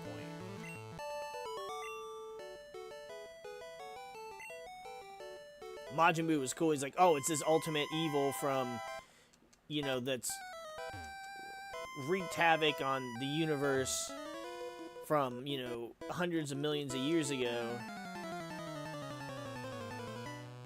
But it doesn't really tie anything into the story. Not to mention it undid a lot of the stuff. The Buu Saga undid a lot of the stuff that the Cell Saga put in place. Goku was killed off. Gohan is supposed to take the mantle because Goku's like, no, I'm not going to come back. And, they undid that because they made Gohan weak. Then they made Gohan strong again, still made him lose, so that was all wasted. Had Goku come back, Goku's the one to save the day, blah, blah, blah. And it was just like, you undid everything. Just like how Super feels to undo a lot of the character growth Vegeta and Goku both had. Oh, Cubone, right here at the end. We're level 50. This is ridiculous.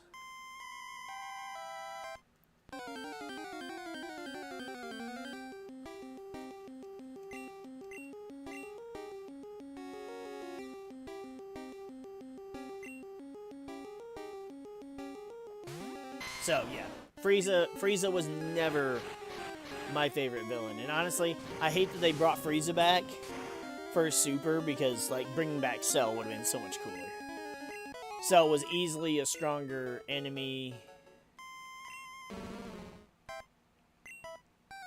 Now, from a standpoint of, helping for the Tournament of Power and stuff, Cell should have been stronger. Hunter! Level 28. Woo! I'm gonna catch him just because. He's not gonna get used, so it doesn't matter. But running into Wild Haunter is pretty, oh, nope.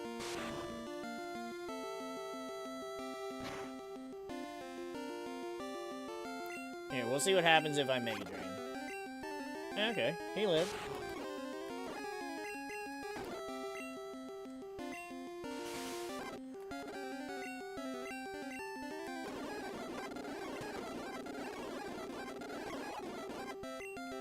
There it is. Hunter! Because of its ability to slip through block walls, it is said to be from another dimension. That was just for me. That was just cuz. But I guess it makes more sense because Frieza still had his, had his army, had his henchmen. King Cold did as well, which would have been cool if they brought King Cold back. But Frieza's a little bitch. And honestly, I would have liked King Cold better. Whereas Cell, it's like, there really wasn't any reason to bring back Cell. Or there was nobody to bring back Cell, I suppose. Until you did, the Gohan movie that I still have yet to see because I can't find anywhere to watch it. That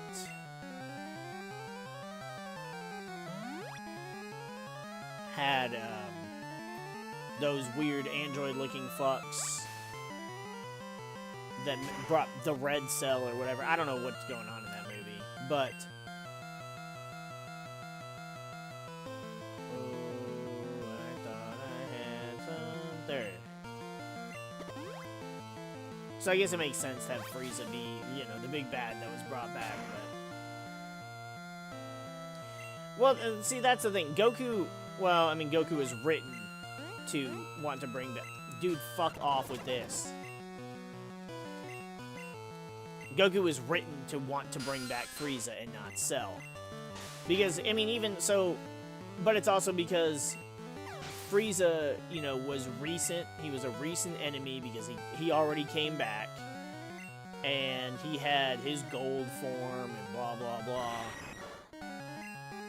But Cell would have just been cooler to bring back. Also, Cell had infinitely more possibilities than Frieza because Cell has Saiyan cells in him. He's got Piccolo cells, so he can regenerate. So we could have had a cool, like, you know, Toppo or Jiren attack Cell, and since they already retconned Cell getting his head blown off, even though he told Vegeta as long as his head's intact, he can regenerate. So then all we just have to do is just say that as long as any part of him is there, he regenerates, and then you get someone like Toppo or Jiren just blowing half his body off, and then he just regenerates, and he's just a smart-ass little bitch about perfection. This would have been cooler in my mind. Android Saga was my favorite. I like the Boo Saga. It gave us Vegito, it gave us the Boo stuff, Super Saiyan 3 Goku, Gotenks, but the Cell Saga gave everybody a chance to do something. The Boo Saga did not do that. Like the Cell Saga, okay. Goku was a badass at one point, Vegeta was a badass at one point, Trunks was a badass at one point, Piccolo, then Gohan, even Tien was a badass at one point. Yamcha, not so much. Krillin, well, Krillin was a simp.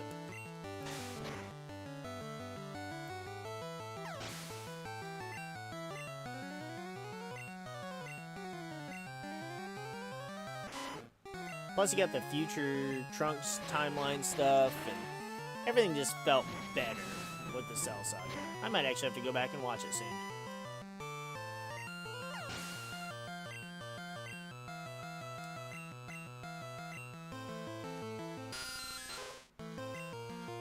And I'll say this just because I was reading something before, blah, blah, blah.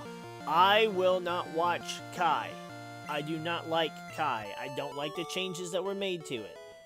That might be me being old man, blah, blah, blah, don't change my stuff. But I prefer the OG DBZ. I don't want to watch Kai.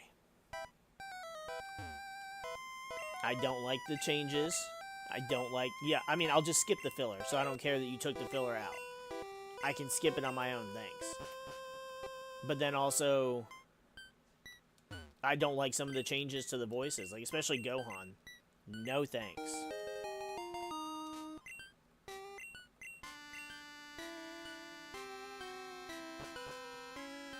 So, that's just how that is for me personally.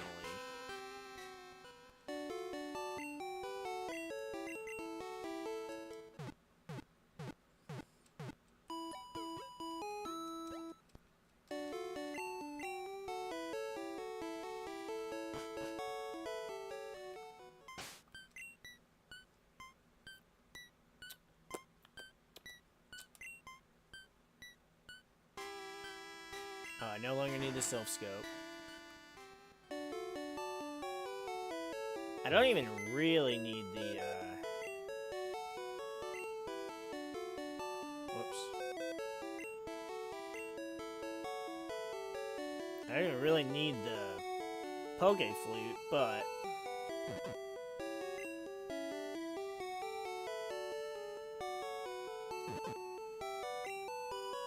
the Poke Flute at least exists as a infinite awakening in battle, so that's nice. So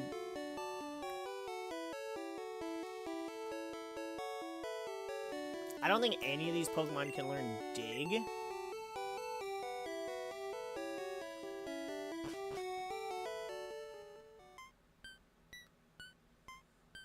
Dig. Not Dig. What am I talking about?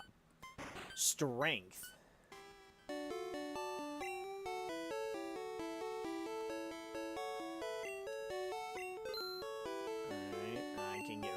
fully awakening now because I have the Poke Flute. I'll sell the 3 Pokeballs because I'm going to buy a couple of Great Balls so we can catch the Snorlax for strength.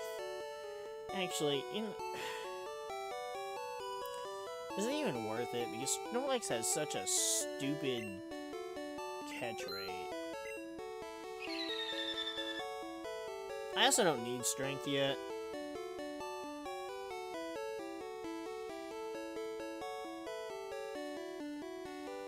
Yeah,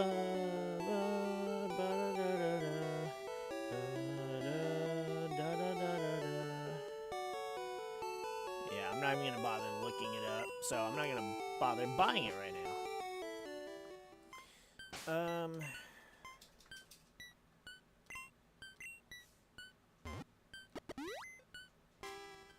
Oh, no, I guess I don't even need to bother. I'll just get Hitmonlee and Hitmonchan. One of them can learn strength. I like how green they made Celadon, and I'm betting it's because Erica uses grass types. Ba ba ba ba ba ba ba.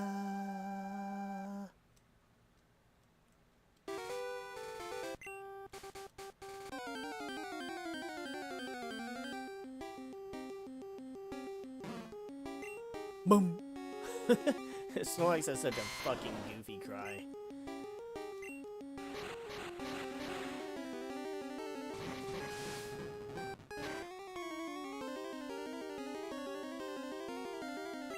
And it's a crit. It's a one hit. Get out of my way. I can go about my day.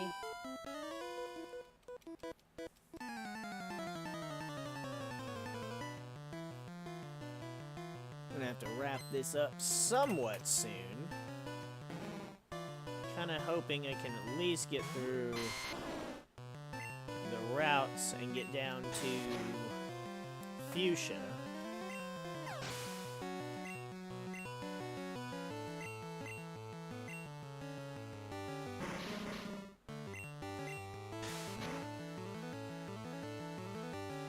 He lived!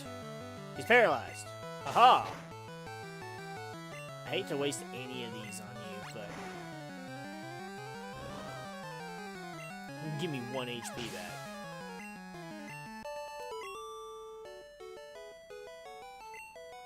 Don't you dare laugh. I'm laughing.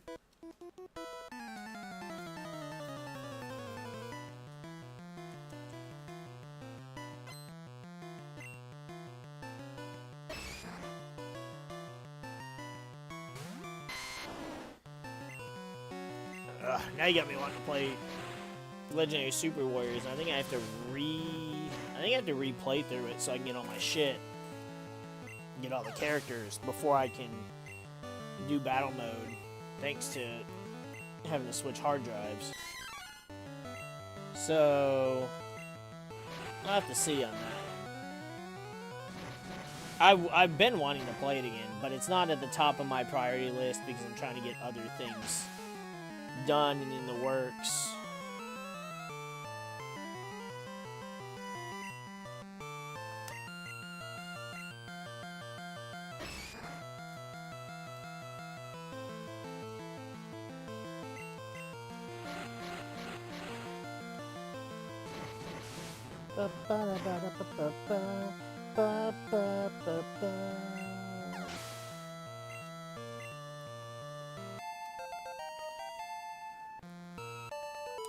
Plus, this kind of challenge just gave me an excuse to replay blue version, and I just like playing the original game. I don't care how many times people bitch about Kanto.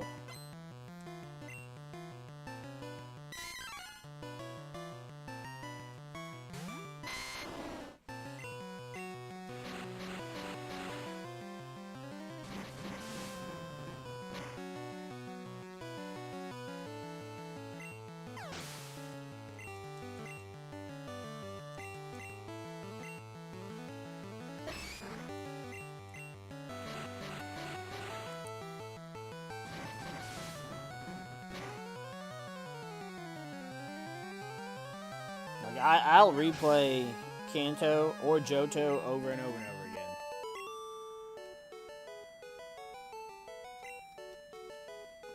Hoenn, I don't mind. Sinnoh, I don't particularly care for. Like, Kanto and Johto are the two that I prefer. Hoenn is after that, and then Sinnoh and Unova are both there. Ooh, a Weezing. You shouldn't be a Weezing yet, though. 33. Ooh, got the paralysis. We haven't been getting the paralysis very much, but I guess it's because we've been just one-shotting everything.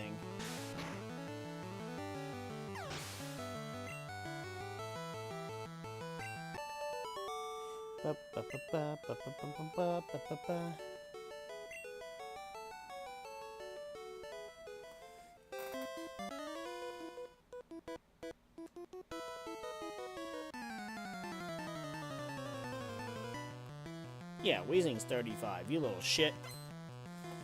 Although I am going to be doing a playthrough where I get a Weezing well before 35, so... Because in Pokemon Crystal... So, for a specific... I wanted to do a playthrough with a very specific team. And, honestly, it's like, if I'm going to be playing it anyways, why not just play it for content? So... I want to be able to play it and have a team I want, and two of the Pokemon on the team are going to be Magmar and Weezing. But depending on which version of Gen 2 you're playing, you can either get a wild Magmar in Burn Tower right before the 4th badge and a Coughing, or if you play Crystal, you can get a wild Weezing in the Burn Tower, so you don't have to evolve a Coughing to level 35 to get the Weezing. However, in Crystal version, you cannot catch a Magmar in the Burn Tower. You can only catch him in Mount Silver. But to rectify that perfectly for my team is I can get the odd egg from the daycare and get a Magby out of it. That'll then evolve into a Magmar. Now, while it doesn't evolve till level 30, level 30 is better than level 35. Plus, I would rather run around with a Magby and a Venusaur. Nope, I'm looking at a Venusaur. I'd rather run around with a Magby and a Weezing than a Magmar and a Coughing. Because, like, I like Coughing, but I like Weezing more. I just don't know. Something about the sprites. He just looks really good. Whereas, like, I like Magmar and Magby pretty evenly. But I would say... because I like Magby. He's my favorite baby Pokemon. So I am perfectly cool with just running around with the Magby until it evolves at level 30.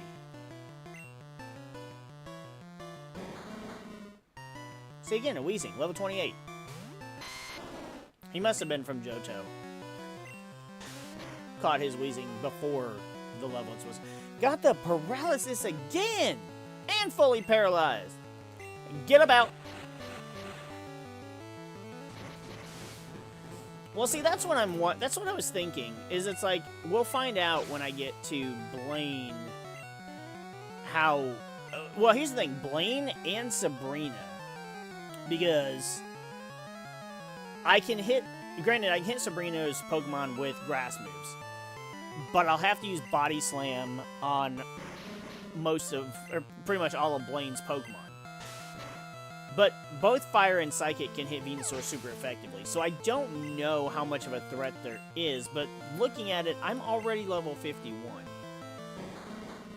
So, I don't know how much of a threat either gym is going to be. There you go, Venusaur. Thankfully, I can't be poisoned, so there's, like, no reason to be concerned with Koga at all.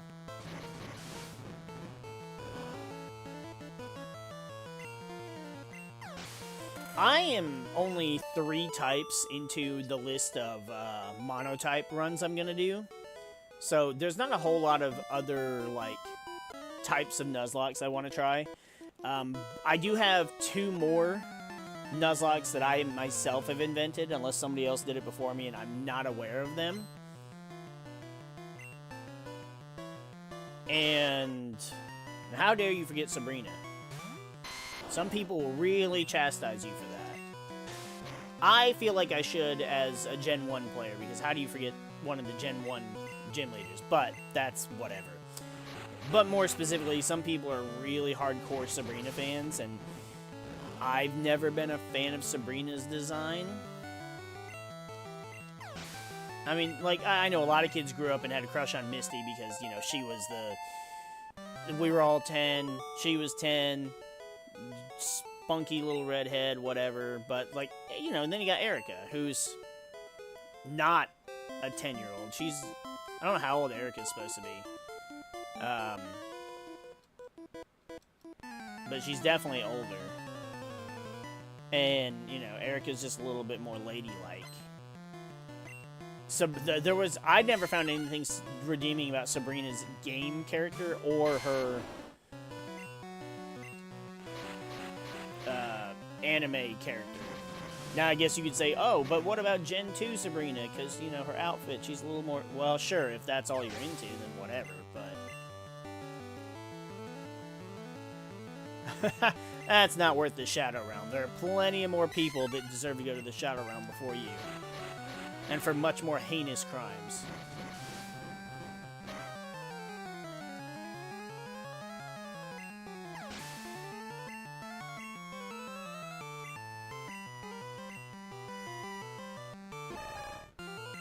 See, and I kind of like Gen 2's female characters, female gym leaders, more than Gen 1. Like, Misty's whatever. I like Erica. I don't care about Sabrina. But then Gen 2, you got Whitney, you know, pink-haired little ditzy girly girl. That works for me. Jasmine's just kind of, you know, shy and quiet. She's got a fucking Steelix. That's cool. And then Claire, she's got the blue hair and using dragons and Kingdra and shit. And it's just like, I just like them better. Now, granted, I do have to give Misty credit because she uses Staryu and Starmie, which are 2 of my favorite Pokemon. Especially Starmie. But, you know. That's, again, comparing gym leaders is another idea I have for another video. So, I, one, won't get into it too much here, but also can't because I'd say I'm preoccupied, but also this is like... brain dead material.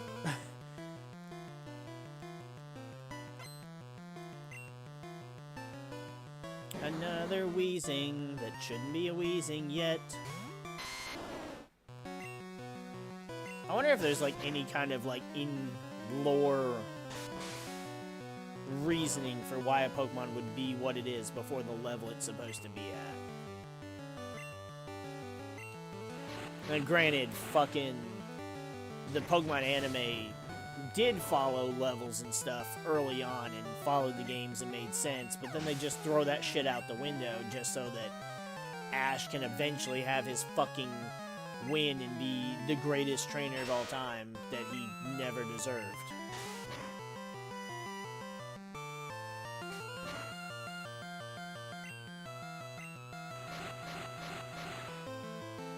That's kind of the thing, too, is, like, I like Pokemon. I love playing the games. I like the cards. I can't go back and watch the anime. I mean, part of me wants to, especially for, like, the original series and for the Johto run. But the anime just got really bad for me. Like, sure, you had... Okay, so they replaced Misty... Well, Misty and Brock leave. Brock comes back. You replace Misty with May. May's alright. I didn't dislike May. Plus, she gets a Bulbasaur and a Squirtle. So that's cool. But then we replace her with Dawn. Not as... I don't really dislike Dawn too much, I guess. May was offset by Max, which I fucking hated Max. Then you got Dawn, who...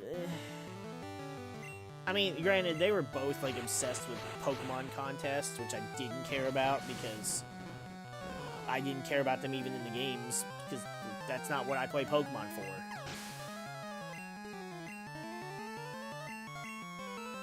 But then after that, it really went downhill. Like all the other companions that Ash had in Gens 5 through whatever, I guess technically 8, even though he didn't even do a gym run through Galar. So it's like not really a Gen 8 series. And then Scarlet and Violet is a completely different set of characters. I don't know. It's one of those series that I can't really go back and watch just because I don't enjoy the characters or whatever.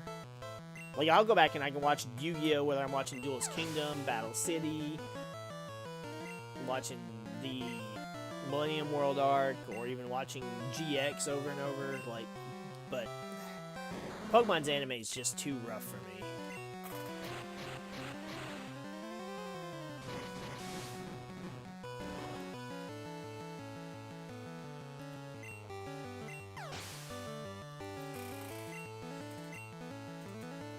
Yes, the Millennium Puzzle. I still want that freaking replica Millennium Rod. I would do nothing with it besides just fucking have it sitting on my desk and I'd just fuck around with it while I was sitting here, but again, it's one of those things that I freaking sit there and go, I don't need this, and then I don't buy the stuff that I want. Especially because, you know, I feel like there's more important things that my house or my family needs, and then so like one of the things that I had so many fucking regrets for was the Sleeping Totodile plush. It was like $30 US. So fucking adorable because I love Totodile, but I was like, I want it so fucking bad, but I don't need it. And then I guess then it ended up getting scalped, and it was like, you couldn't buy it from anywhere that wasn't eBay. And it was like $60 for one. I was like, you know what? Alright, I missed my window. But then they dropped down a bit, and then people were selling them for like $18, free shipping. I was like, oh, I need to capitalize on that. Oh, but it's fucking holiday, so of course I don't want to spend my money because Christmas. I need it for other things.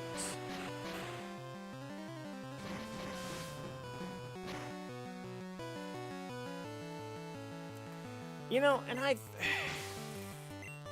thought about dabbling with 3D printing and getting a 3D printer, but I don't know enough, and granted, I could just look it up and I might learn. I missed! He missed one of my 3 leaves.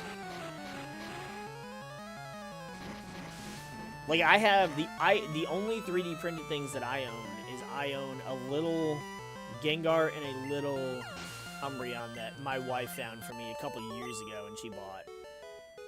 And they're cute. They're just little, you know, just little 3D printed things. And there's a Squirtle Pokeball that I really want, where the Pokeball is designed, it's basically the top half of the Pokeball is Squirtle's shell. And even though Bulbasaur is my favorite Gen 1 starter now, and Totodile is my favorite basic starter overall, Squirtle was still my first starter. And plus, like, Bulbasaur's little bulb on the top doesn't make sense. Totodile, a ball with little spikes, okay. But Squirtle's shell being the top shell of the Pokeball is so cool. But it's like, I don't want to spend $35 for this thing. I also just don't want to buy a 3D printer, not to mention I have nowhere to put it, even if I did. Look at that Primate sprite. That motherfucker is out to get somebody. Right now, it's me. Right now, he's about to get crit!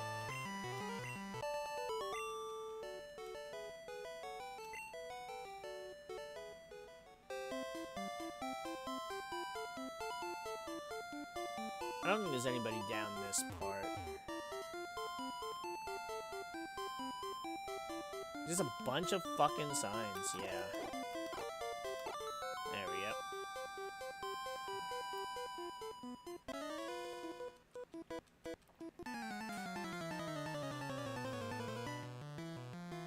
Plus, I don't know how much, like, the filament costs to be able to do it. And then you have to buy the files because so many people are just like, I made these files, but you have to buy them from me. And I mean, I guess, yeah, it makes some sense, but at the same time, it's like, if it's, you know, couple bucks for a file, sure, but then when it's like, oh, it's 30 bucks for this 3D file, why?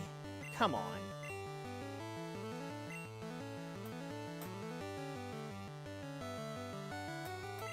Oh, I love Vulpix. Vulpix, and so like I love Squirtle. I love Totodile, Bulbasaur, Raichu, Gengar. But if I had to pick, I've always said that Vulpix is the most adorable Pokemon. The cutest actual Pokemon I would love to have as a pet. The only... I feel like Chikorita comes extremely close because it is such a cute Pokemon. But it's like this little grass thing. I don't know what it's... the texture of its skin, or if it had fur or whatever it would be. Whereas like a Vulpix is obviously just would be an adorable, like, fluffy fox. Same thing goes with, like, well, I would say it's Vulpix, but honestly, it would be Vulpix, there's Chikorita, Umbreon, and Espeon, and Flareon. Because Flareon is just a giant fluffy cat that would keep you warm because it's a fire type. Vulpix could do the same thing, just wouldn't be as fluffy. Espeon literally is a cat. It is just a cat that just looks like it'd be just a lovable creature to have as a pet. And then Umbreon, kind of the same thing. Still looks like it'd be a cat, just with a little bit of a floofier tail. And it just... I'm also just a cat person, so, you know, that fits me perfectly.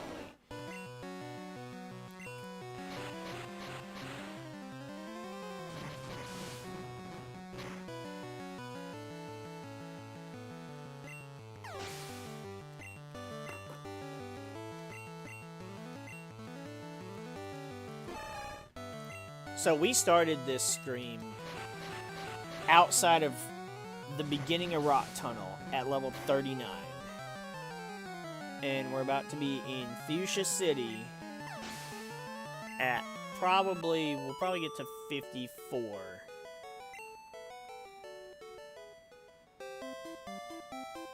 Which is crazy.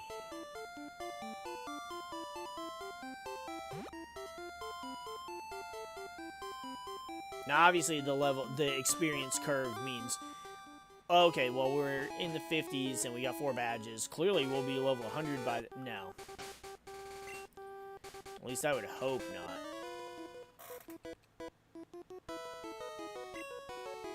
Exactly, and Espeon is Ruby Carbuncle, and then Ruby Carbuncle's Espeon. Like, it's perfect. There was a... See, that's another thing. So there was a... I'm not familiar with the brand. I've heard of them, but I've never bought anything from them. U2s or something? But it was a Ruby Carbuncle plush for like 30 or 35 bucks, and it's like, I wanted it, but again, the fucking timeline of when it was available to pre-order was during fucking Christmas season. I'm a father. I'm a family man. I put my needs behind everybody else's when it comes to Christmas, especially because I have a younger child. Christmas means so much more to them than it does to me.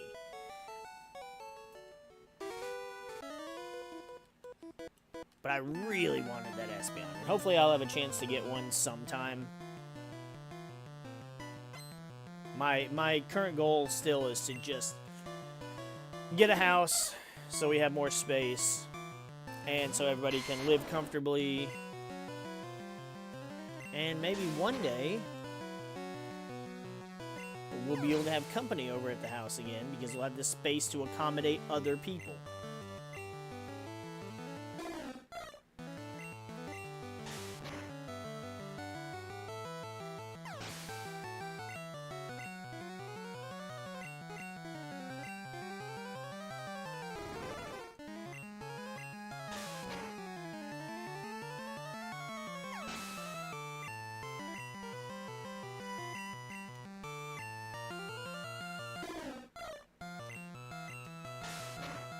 I had a lot of things I was thinking, but also I was like, I don't really feel like I want to discuss any of this because it's personal life stuff, and I don't feel like going over it right now.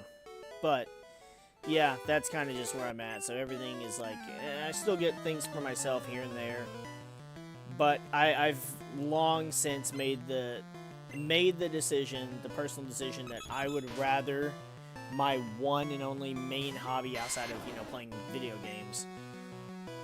But this, especially because I own most of the ones I play. Ooh, 34, and on top of that, because I don't. It had a focus sash.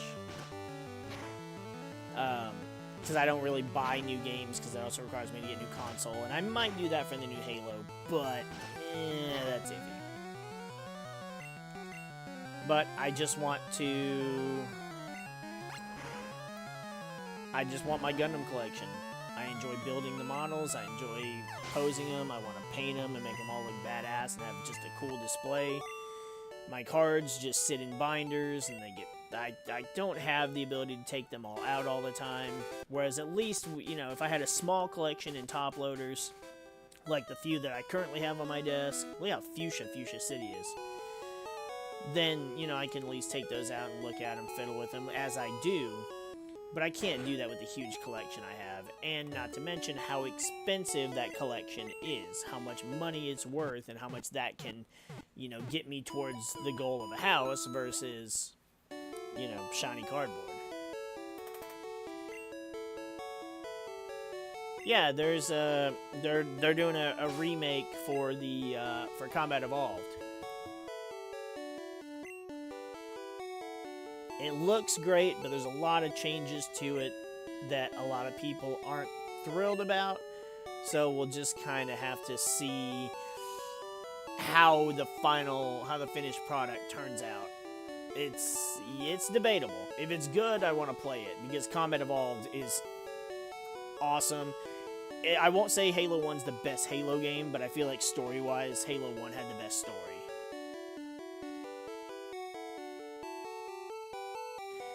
I think, though, based on the time, and I would try and push to do a little bit more, but I think this is a good stopping point, because we made it to Fuchsia. We beat all the trainers on 16, 17, and 18. I'll go through and I'll get Surf, and then battle Koga's gym, and then I can go straight on to Saffron City, smack up the rockets there, take on the fighting gym, and take on Sabrina. And that'll be a lot of stuff for us to be able to get done the next time we stream this game. But it's been fun hanging out and talking with everybody. I'm going to go ahead and call the stream here. It's a good place to stop, and it'll be a good place to start the next time we pick this up. We should be doing some Battle Buddies with the boys tomorrow. I don't know what we're starting with. We might start with some Battlefront, or we might just go straight into some more Halo. I think we did Halo Infinite last time, so we might do some more Infinite, or we might go back to MCC. I don't know, but we'll have to see. That was pretty bad, but glad you had a good time, JD. I enjoyed talking to you, and hopefully it won't be too long before we have the ability to talk again. I've got some stuff I've got to take care of for the weekend, and hopefully to be able to get some cool new content ideas out next week. So I'm going to go and see what I can get taken care of in a timely manner. We're going to go ahead and get out of here now, and we will see you guys in the next one.